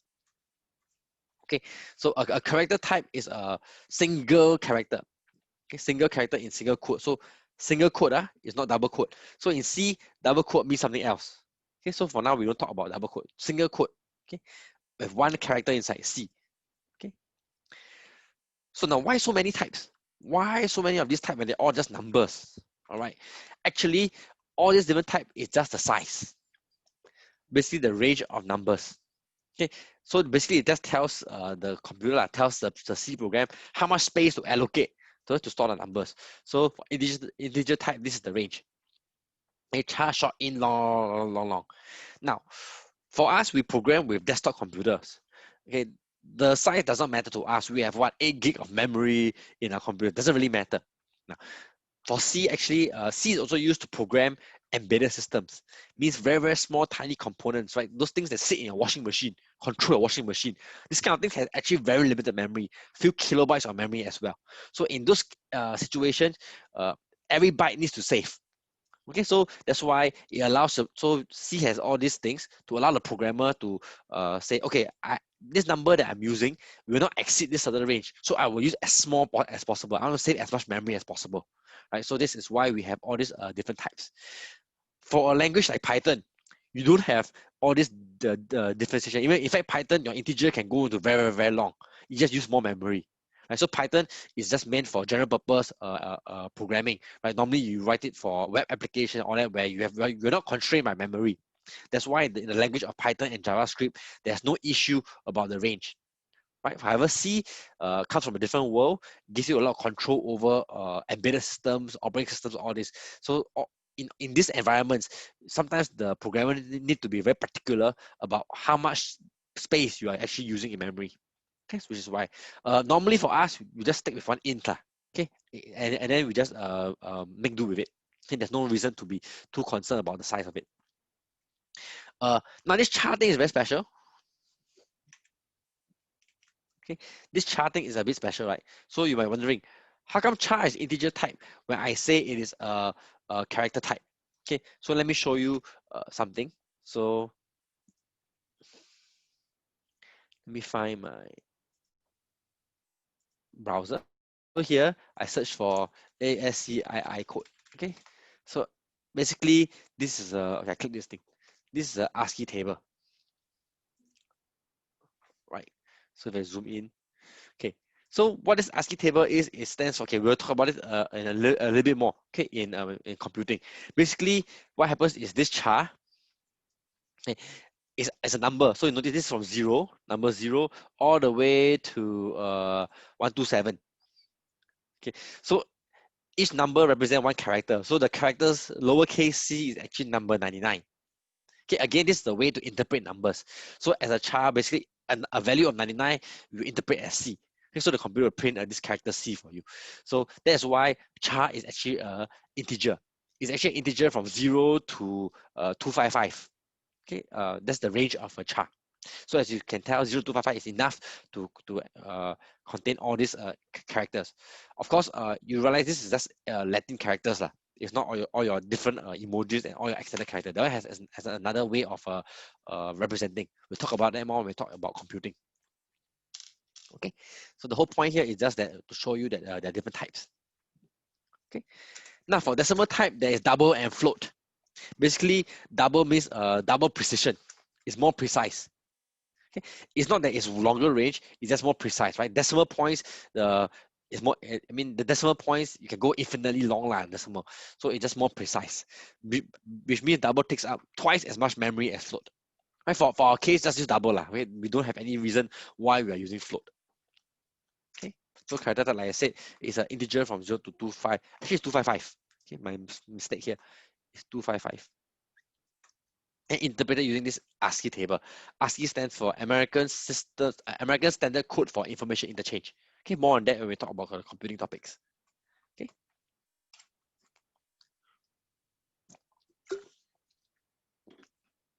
So now I mentioned that variables in C have a certain types, and you must declare a variable before using. This is different from other programming language like Python or PHP, where I can just randomly use a variable. It's like math. Math, I just say, oh, x equal to 0. Suddenly I got a variable called x appear. Okay. Whereas for C, C++, okay, I think Java and C#, before you can use a variable, you must declare, you must state what the type it is. Okay. You must first declare the variable by, of course, what name is the variable that you have, what's the name, and also what's the type of the variable. Okay. And how to do it, this is the syntax, right? Like I said, for a language has a syntax, a special way of writing. So what you do is you type name followed by a semicolon. This will give you one particular type. So if you want to have a type, an integer I, you type int I, semicolon. Here, if you want to declare more than one variable or a certain type, yes, you can put comma. Okay, so you can declare more types. So I can say something like int I, comma j, comma k. Okay, so this will all be ijk. This will all be integers. Now, when I declare a type, I can also assign a default value to it. this would be like say integer I equals to 0. So this means I declare I. After I declare I assign a value 0 into it. All right. So some examples, I can create a variable called age. Okay, I can create a variable called height and weight. Okay, double area. So double means double is usually decimal. Okay, yeah, decimal. So normally we use int, we use double lah. We don't bother about short and long unless you really need the long extra range. Okay, so we don't have to care about that.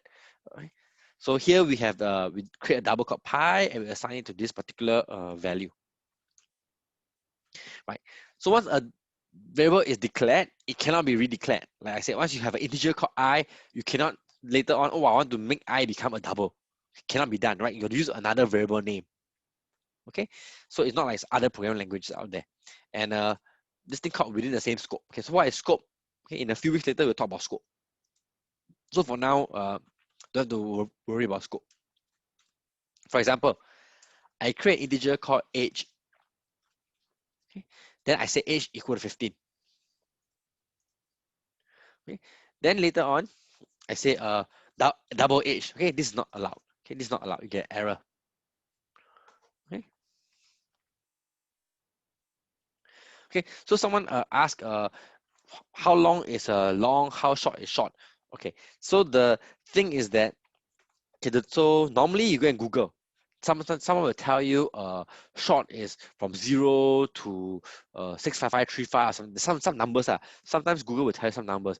But the thing is that these numbers actually depend on the platform that you're using on, right? Like I said, if you're using on a desktop, then the numbers can be very big. But if you're programming on, say, an embedded system, right, some very small microcontroller, then the range is different. Okay, so the range is not fixed. Okay, it depends on the machine that you're using. Okay, we don't assign the range. Right? We just say that. That's why I said for now on we just use int, and we just assume that int is good enough for all our users. Okay, when you assign a range is when you're doing the programming, you must be very mindful of the range. But this thing is a bit of a nitty-gritty thing. We'll talk more about it when we look into the computer organization part. Okay, so it is like I said, it is part of how computers work. So C exposes all these very fine grained details to us. Right? If you do in Python, Python you don't bother about it because under the hood, Python will automatically use more memory as the numbers become bigger. Okay, but for C, it does not work that way. Okay. But again, this is a C specific thing. Like I said, here we're not so much of learning C, but we're more of learning how to program, how to write code. Okay, so we don't have to be too concerned about the size of the int.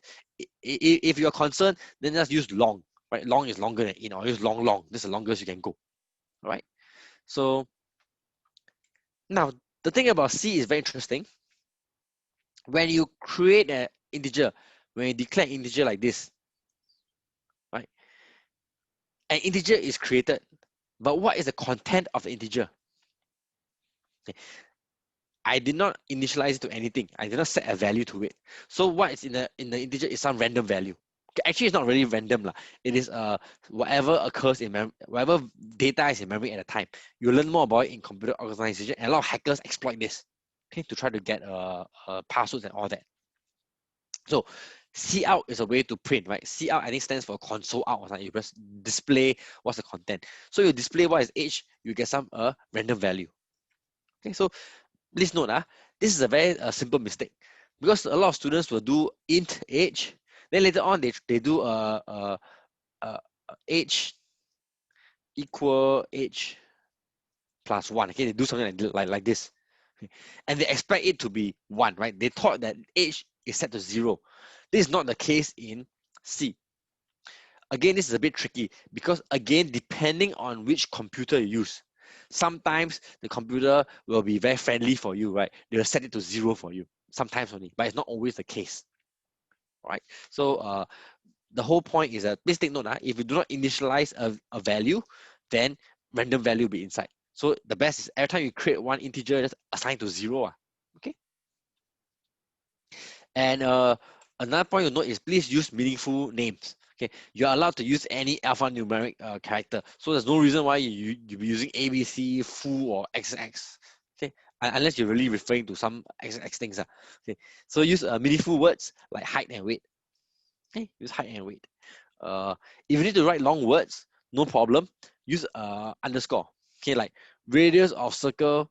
Okay, height in inch. Okay, this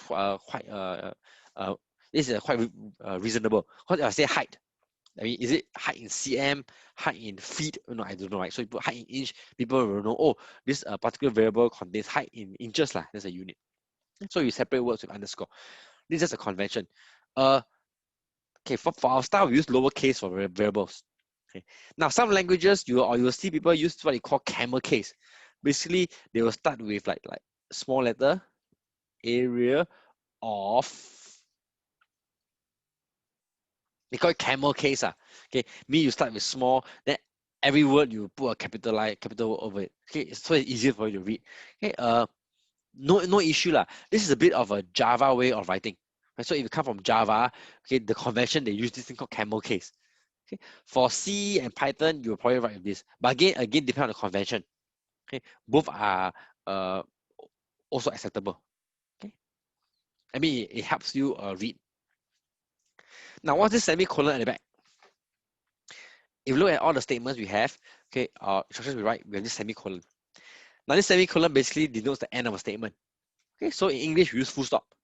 In C language we use a semicolon. Okay, in C language, white spaces are not important. Okay, means you put extra spaces, tabs, or new line, it doesn't really matter. So for example, I write int birth year, so there's no spaces here. So this doesn't really matter.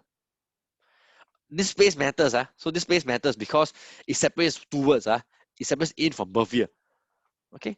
If you put 20 spaces here, it doesn't matter.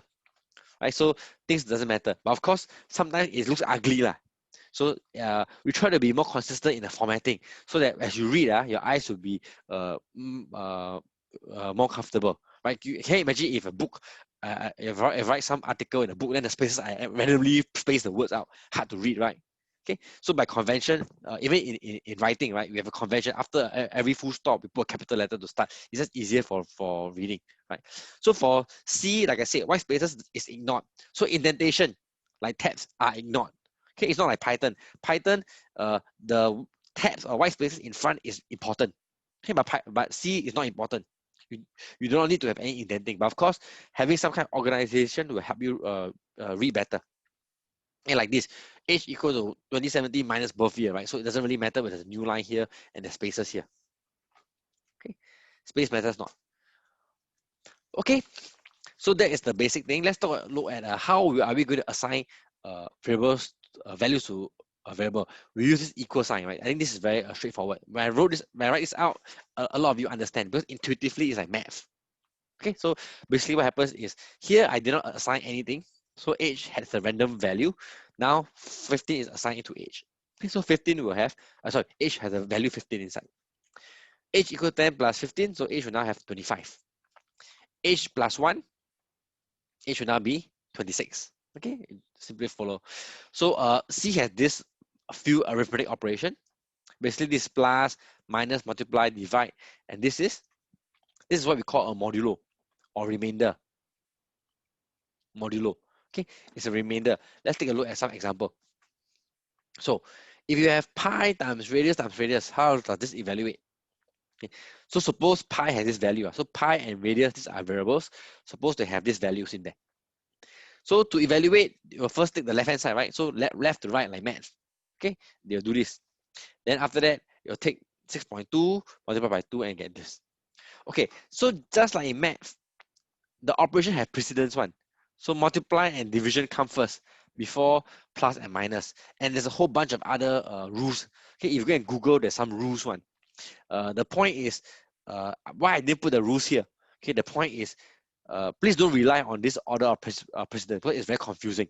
If you need to, use brackets, just like in math. Okay, so I don't encourage you to just leave it to the order of precedence because sometimes we forget. Oh, is percent first or is power first? You know, these things we don't forget. So it is better to make things explicit. Use brackets. Okay, so if I want to do like 1 plus 2 times 3. Which one first? Okay, so yes, there's BODMAS, there is. The rules are fixed, so you can Google the rules. So technically, this one, you have to do multiplication first, right? Then you do the plus, then this will be 7. Correct lah. But this is bad, right? Bad way of writing, because very confusing. What you should do is 1 plus 2 times 3, right? Like this. Now it's very clear. Okay, so even though there is precedence, please write the brackets, so it'll be very clear. Okay, so no one gets any problem. So you don't get introduced bugs and then you tear your head out trying to find a problem where actually you made a mistake here. Okay, so it's better to just use brackets to be clear. Okay, no, having brackets and all that does not affect the speed. Okay, for our class at this point, we're not concerned about the speed. Okay, anyway, speed is not affected because the computer will interpret these two statements. They interpret the same way. Okay, so the compiler is the same to them. Okay, but for humans, it's not like it allows humans to read better. So go ahead, put more brackets and make things clearer for us. Okay, to the computer, there's no difference, but for humans, okay, it helps us see better, help us to avoid making careless mistakes. Okay, so addition, subtraction, multiplication, division, modulo. Okay, modulo is remainder. Okay, what is remainder?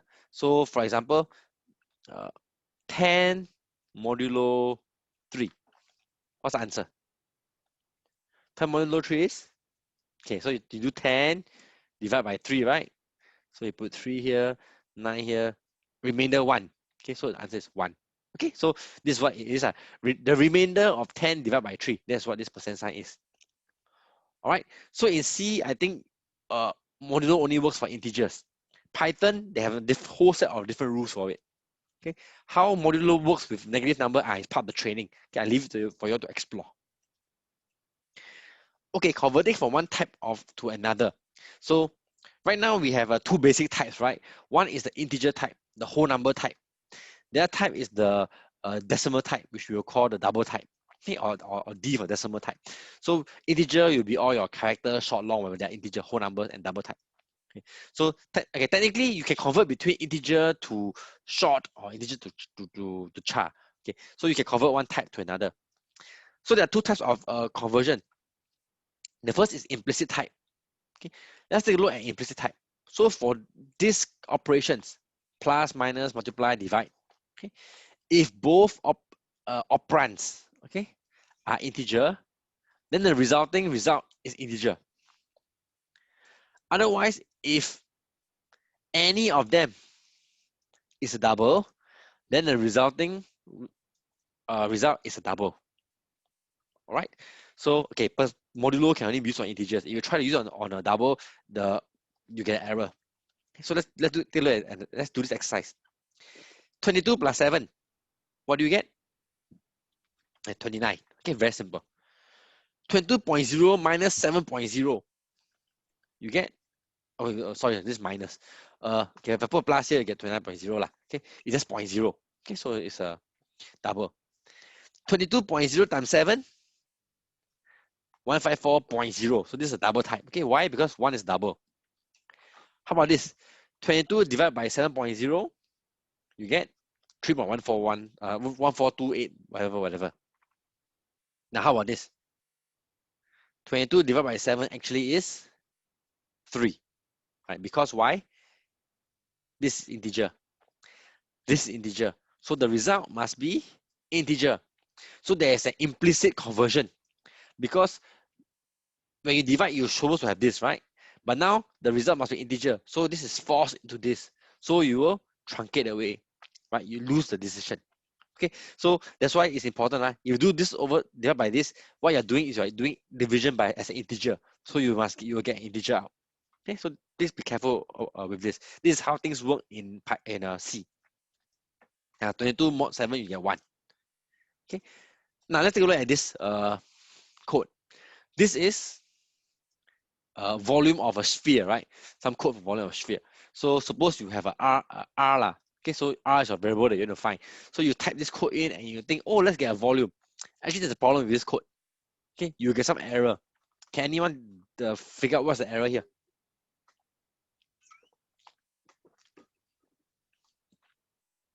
Someone say int. Okay, where's the int? This can only return 23. Not really, but this one is so this one, okay, here is double, right? But actually what happens is, so no issue. V will be a double because this thing is double. If your R is double, then yes, this whole thing will be double. But the problem is this part here, right? Bottomless, right? Or it goes left to right. Okay, so the problem is 4 divided by 3. What's the answer? This is 1. So this whole formula actually is 1, right? It's just this, right? This 1 means 1.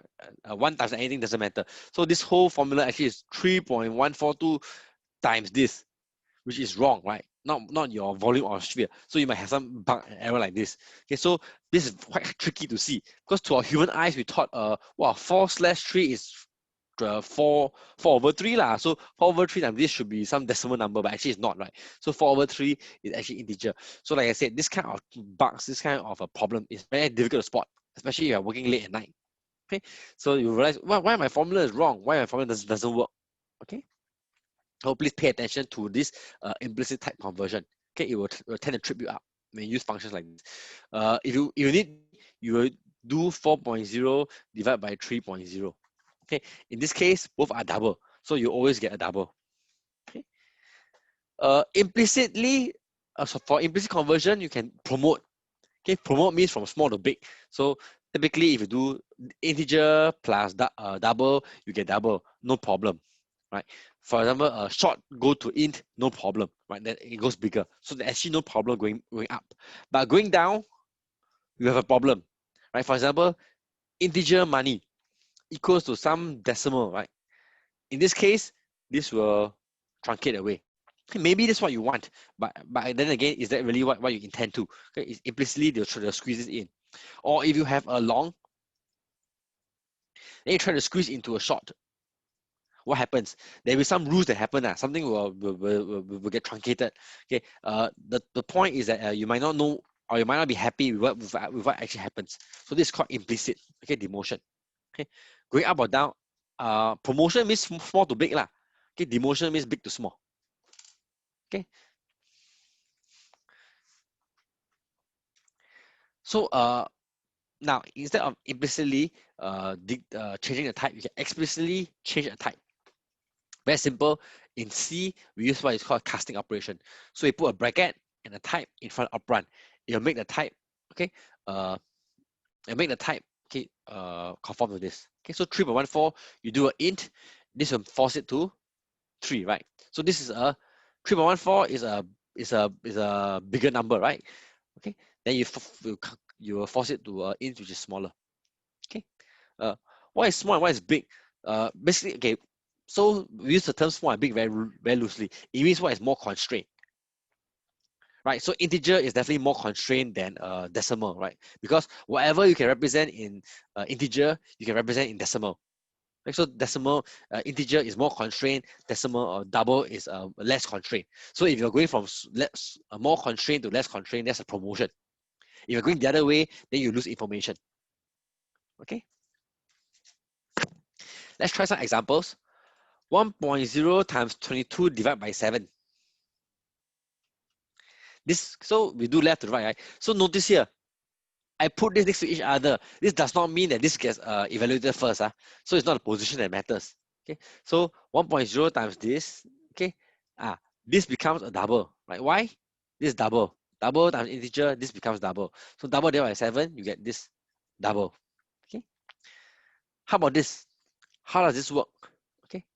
This one converts this to double first. So we'll get this. Okay. Then divide by 7. Okay.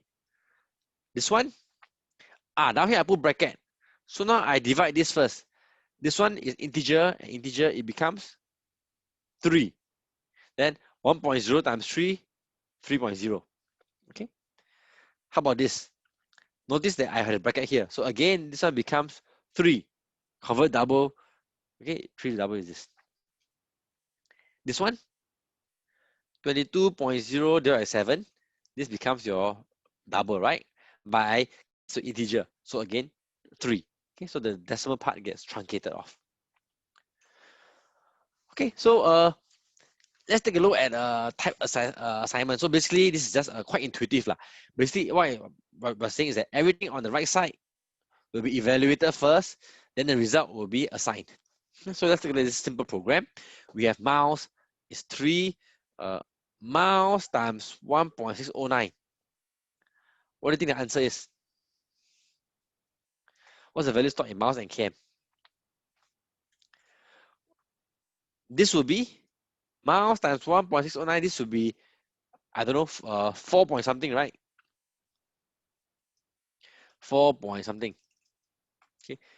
Sorry, not 4 point something. This would be yeah, I 3 times 1.609. Okay, it's 4 point something. Okay, I think 4.8.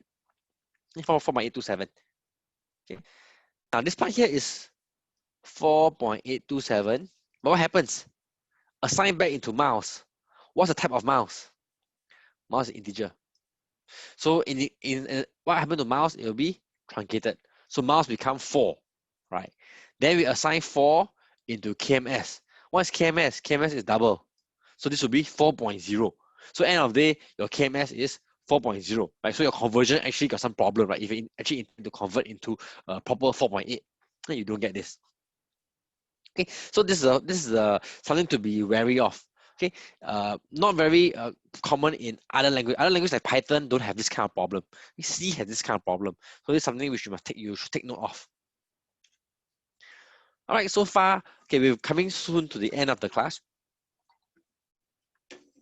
So far, what have we seen? We have seen variables, we have seen types.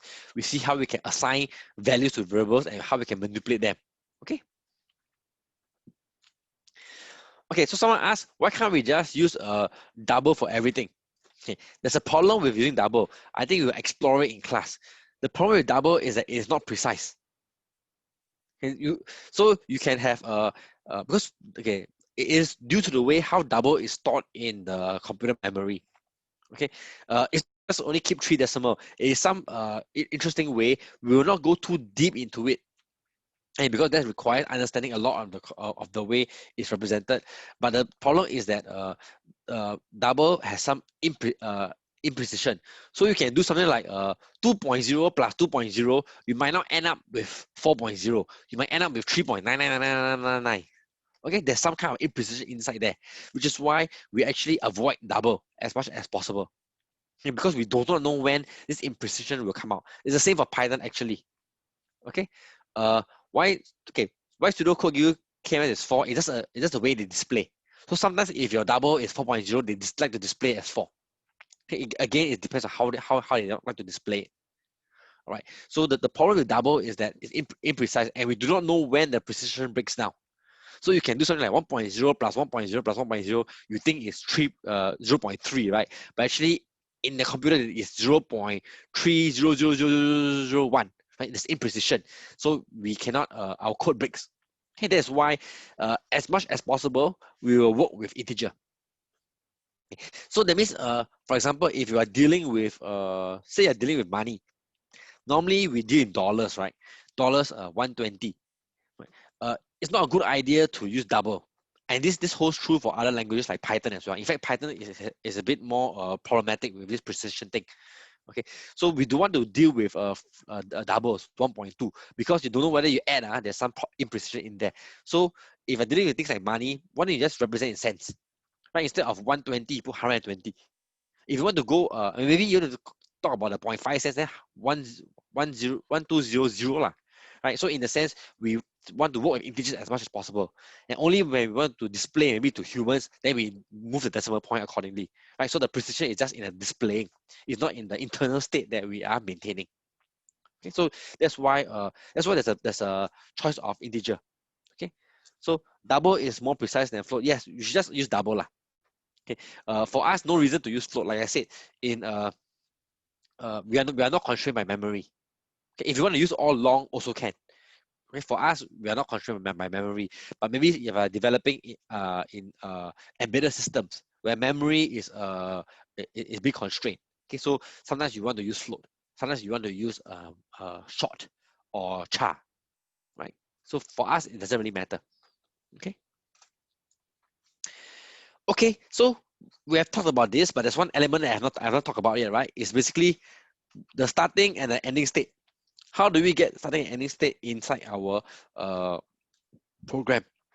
So this to do with how C programs are organized. Okay, so C programs are actually made up of different functions. Okay. This is very different from JavaScript and Python. JavaScript, Python, you just write some instructions there and they run. C is a little bit like Java, a bit like C#. Okay. Your programs have to consist of functions. So what's a function? A C file can contain many functions. Okay. And functions and all statements that you write, right, should belong into a function.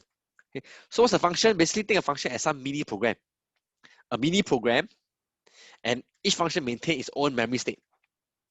Okay, they do functions in C do not share memory state. Okay, at least not yet. Okay, we will talk about that in a later time.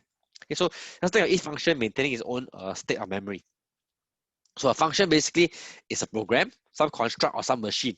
You can think of it that way, like this machine. Okay, it can take in some inputs, and then it has some statements, some instructions, right? To manipulate the state. Okay, in this, it takes the input, multiply by 2, add 3. Then after that, it will produce some output. Okay, that's a function. Okay, so function you can think of it like a mini program. Okay, the input come in, run some instructions, then output. Okay, so in other words, it's just a mini program. Okay, so technically in math, okay, we use functions all the time, like this. Okay, so I give you this simple question: where's x? X is here. Okay, technically you write this is not wrong lah. That's where x is. But we all know, okay, your math teacher asked this. Your math teacher is intending for you to find the value of x, right? Okay, so actually how to find x is a sine of theta equal a over x. Okay, so the thing is, this sine is a function, right? We will say sine function, sine function. Okay, basically it's an input. The angle is an input, and this basically spits out some output. Okay, so in math we use functions all the time. Sine function, cosine function, logarithmic function. Okay, all these are known functions that will produce some value. Okay, for some input. Okay, let's try this simple example. Let's write a function called converting miles to kilometers. Okay, so our function name say is miles to kilometers. It should take in some input, right? So it should say 2 miles is the input.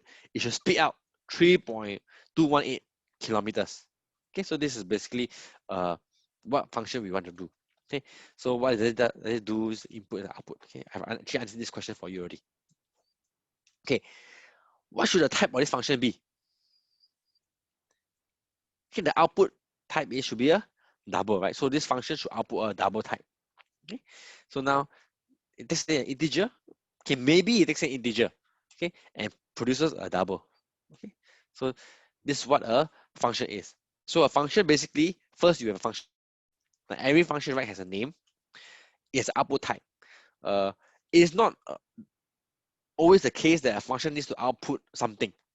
If a function doesn't output anything, then the type is just called void. It outputs nothing. Okay, so a void is an empty type. Input. Okay, it is also not the case that all functions need to take input. Some functions don't have any inputs. Okay, but you specify the types. Void is not now. Void is just a means of telling telling C that this function has no output. Okay, void is not now. In a C, now is a very special thing. Okay, we'll talk about it when the time comes. Okay, a function can have a 0, 1, or many inputs. Okay, so this is the body of the function. So a function will have some body, right? Some statements to execute. So in this case, we create a double, KMS, multiply out, and then return. Okay, let's try writing this function. So at this point of time, let me introduce to you this very interesting thing called cake graphical editor. Okay, so let me change my screen to this thing. So if you go to this particular link, you realize this is our BTEC scale link. You will see this cake editor. Resume share. Can you see cake editor? Okay, at this place you can see cake editor. Okay, so this is some graphical thing that I found this, but then I did some modification on it. So this is still work in progress. Okay, so if you find any bugs and all that, okay, please let me know. Right, so this is something in work in progress. So basically, let us try to write our miles to kilometers function here, right? So this thing is a function, okay, that I have here. The name is do something. So let's change the name to miles to kilometers. Okay, so this function is miles to kilometers. So notice that when you do something here, the C code appears here. Okay, my view is that observing the past 3 years of coding, it seems that sometimes most students have a problem. If you give them a blank sheet of paper, their brains have no starting point. They don't know how to get started. Right? So hopefully, if you have this kind of thing, some kind of graphical interface where you drag and drop stuff, maybe it helps you get the ball rolling. Okay, give you some starting point. But again, if you don't need to use this graphical editor, you can straight away write C code. Then by all means, go ahead. Right. So now our function has this. What should it return? Okay, it should return some double, right? So I click double here. Okay, notice that the code here changed. Okay. Click here. So this star here tells you how to put the inputs to this function, right? So this is the input to the function. Our function should input one input. Okay, so I drag this here. Right. Input, this should be integer. Input name should be called mouse. Okay, then I click the star. So the input for the function, okay, the function is called mouse to cam. I have an input called mouse. All right. Then inside here, what should I do? Maybe I should create a variable here. Creates a new variable. Okay, creates a double called KMS. Okay, initial value is 0. Okay, initial value is 0, fine. Then maybe do some math. Okay, or maybe I should set. Okay, set. Okay, set my variable KMS. Set to what? I don't want 0, so I delete. Delete. Oh my, this is supposed to be a trash bin. Okay, there's a problem here. Okay, so delete. It should be some math, right? It should be something here. Okay, something multiply by a number. So 1.6. Okay, what's the actual number? 1.6 something. 1.69 something, I think. Okay, never mind. We just leave it as 1.6. 1.609. Okay. One. 1.609. Okay. Then here I want to put a variable, right? A variable here, this one. Here, select mouse. Okay, so I have this. End of the day, what will I return? I want to return KMS. So I return KMS here like this. Okay, so this is a graphical tool to use. Of course, if you want, you can write it, the code here. No problem. And it's a very simple example. Later on, we're going to explore some logic, if else, some loops here. So I mean, you feel free to explore on your own. Okay, I'll go and fix this display thing. This is supposed to be a trash bin, so you can drag stuff here to delete. Okay, I'm going to fix the icons. All right, so this is a code. What can you do with this code? Okay, down here we cannot run. The run is still not available yet. I have to go and code the run out. Okay, but what you can do is you can go to this site called pythontutor.org. Sorry, python.com, I think. Okay, pythontutor.com. Then you can go to C++ tutor. Okay, so this is like a C++ tutor. Basically, what you do is you can copy the code here, copy this code. Okay, and paste the code here. Then notice here, this is main function. Basically, here what you want to do is you want to do something like miles to kms. Say convert 2, okay, 2 miles to kms. Okay, then you visualize execution. This thing will run. I'm trying to integrate this into our cake. Okay, so hopefully you click run, you can see something like this. This one, problem is I don't ask for any HYP students who want to do, they don't, nobody wants to do it. So I just slowly write it out myself. Okay. Why do we have to write out double twice? Where do we write double twice? On this thing. Okay. We'll talk about this later. Okay. So this thing is we'll talk about this double twice thing. I think maybe next week or 2 weeks from now. Okay, but we'll talk about it. Okay. So the link is here, like you can see up here. So this thing is recorded, so we can always play back later. So now we can do this thing, right? So next, you see where the arrow is. So mouse is 2, then KMS is 0. Then after this thing is 3.218. Then finally it returns. Okay, finish 3.218. Okay. So if I write this code, if I say double, okay, C out means print. Okay, C out means to give the output. Okay, so if you there's a big problem here. Troublesome. Which is why double R. Okay, so let's do this. So when you do this and you execute this, you should be able to see the thing appear, right? So at the end of the day, the value of R will have this value here. Okay, so this is Python tutor. Okay, so this cake thing is still work in progress lah. I'm still editing this thing. So if you find any problems, do let me know. Okay, let me see which one is the screen that I was supposed to share. Okay, this is the lecture screen. Okay, so this is a cake editor. So let's take a look at C. How is it written in C syntax? Okay, so the name of the function is here. Okay, you realize the return type is here. Output type is put in front here. Double here. Okay, then the input is put in brackets here. Okay, and then the type of the input and the parameter, basically the input variable. Okay, then you have a body in here. Okay, and end of the day you have your, okay, the body is enclosed in braces, open and close curly bracket. Now this is why there's no need for any white space, okay, notation. Okay, what's the link of the, okay, the link's in the chat. Okay, okay, so yeah, so that's why white spaces doesn't matter. Only all this indentation doesn't matter. It's only useful for human eyes because C only looks at the open and close curly brackets to tell you where the function stop and start. All right. So this is the output value because this command called return. Return means exit the function with this value. Okay, so in our cake, okay, this will be the code, okay, that you will write in cake, and this cake will produce this code for you. Okay, so basically this tracing the function, I did that. I show you Python tutor how this function work. Okay, so let's use another example. Let's take a look at this midpoint. So what's the name of this function? It's called midpoint, right? What's the return type? Cake works the other way around. No, cake does not take a C code and turn into graphical way, right? It's only one way. Okay, because C code is, you can anyhow write any C code lah. Then cake cannot interpret. Right. Okay, so midpoint, what's the return type of midpoint? Integer. Okay, so the return type is integer. Okay, so midpoint will return an integer. What are the inputs? Integer A, integer B. That is the body.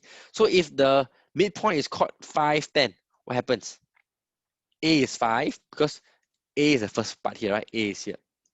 Then B is the second one, so B is 10. Okay, so A is 5, B is 10. What's next?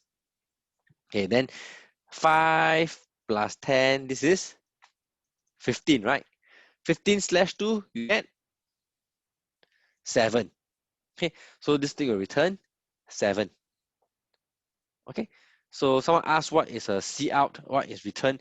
At this point of time, we have talked about C out yet. C out basically prints, shows you the value. Okay, return is the output of the function. Okay, they are different. It is different. Okay, return is the output of the function. And so if we go back here, remember, where's my machine? Yeah, here. That's my machine picture. This machine, right? So return is the output of the function. Okay, C out, although C out sounds like out, but it's actually doesn't. It's not an output function. C out means a console out lah. Display the function on your screen. Okay, if you don't write return, okay, what happens with C? If you don't write return, then there'll be error. Okay, so if you define, okay, so let's say this function. Okay, let's take a look at this function. This function requires a output of int. Correct? If you don't put return, then what happens is, firstly, when you try to run this thing, the C will give you a warning. You say, oh, your function does not have a proper return value. Okay, a warning. What actually gets returned, some random rubbish might be returned. Okay, that one we cannot guarantee. Okay, if you put a void here, so if you don't want your function to return anything, the type will be void. Okay, void. It's all messed up. So it's so messed up. Void. Okay. If you put a void and you put return, then C will give an error again. You try to run it, you say error. The function is void, but you're trying to return something. Okay, you have some error. The error is not very plain English. This like it's quite cryptic one. Okay, but with experience, you should be able to read, understand what the error is. Okay, some of you said it'll be random place at some point. Actually, yes lah. That's why sometimes the hackers will exploit this kind of thing. Okay, the programmer didn't write things properly. Okay, so okay. Okay, someone asked whether C can pass by reference. No, C has no pass by reference. Only C++ has. This one we'll, I think, talk about it in week 4. In week 4, we'll talk about passing values into the function. Okay, that's why we'll talk about this, passing by reference. Okay, so in recollection, summary, okay, of what we have covered. Okay, C and C++ statement must belong to a function. Okay, so in any C program, if you want to be able to run the C program, you will have this special function called main function. That's why just now you look at my Python tutor, there's this main function. Okay, it's the entry point. Okay, you can write a program without main function, but you'll not be able to execute it. Okay, now the thing about this main function is that on cosmology, when you submit your code on cosmology, you do not have to put a main function in there. Okay, because the entry point is already in cosmology. So you are just defining the function that cosmology asks you to define. If you put a main function into cosmology, then you get error because they will say cosmology is already the entry point. You put a main function there, the program will not run. Okay, so don't put main function into cosmology. Use main function only in your Visual Studio Code if you're trying to run your program. Okay, so main function is a very simple syntax. It's an integer type and it returns 0. Okay, basically, that's the straightforward format. Okay, the body of the function is just whatever you want it to do. Okay, so void because you don't want it to take in any inputs.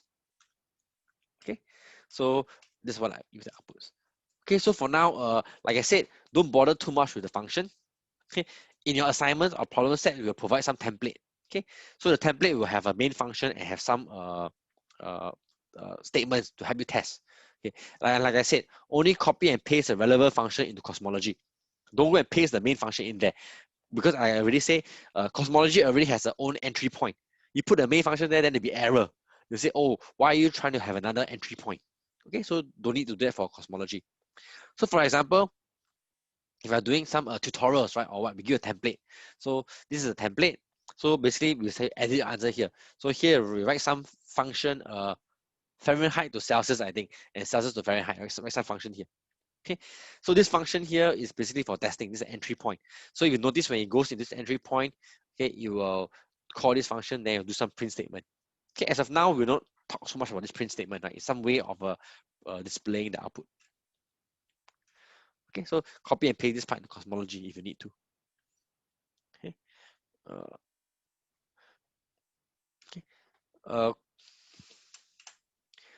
Okay. Lecture is ending soon lah. I think we overshot a little bit because I think it seems to be online lectures. Maybe I'm taking too many questions and answering stuff. Okay, but anyway, the lecture is done. In computing code, there are some parts that are basically called comments.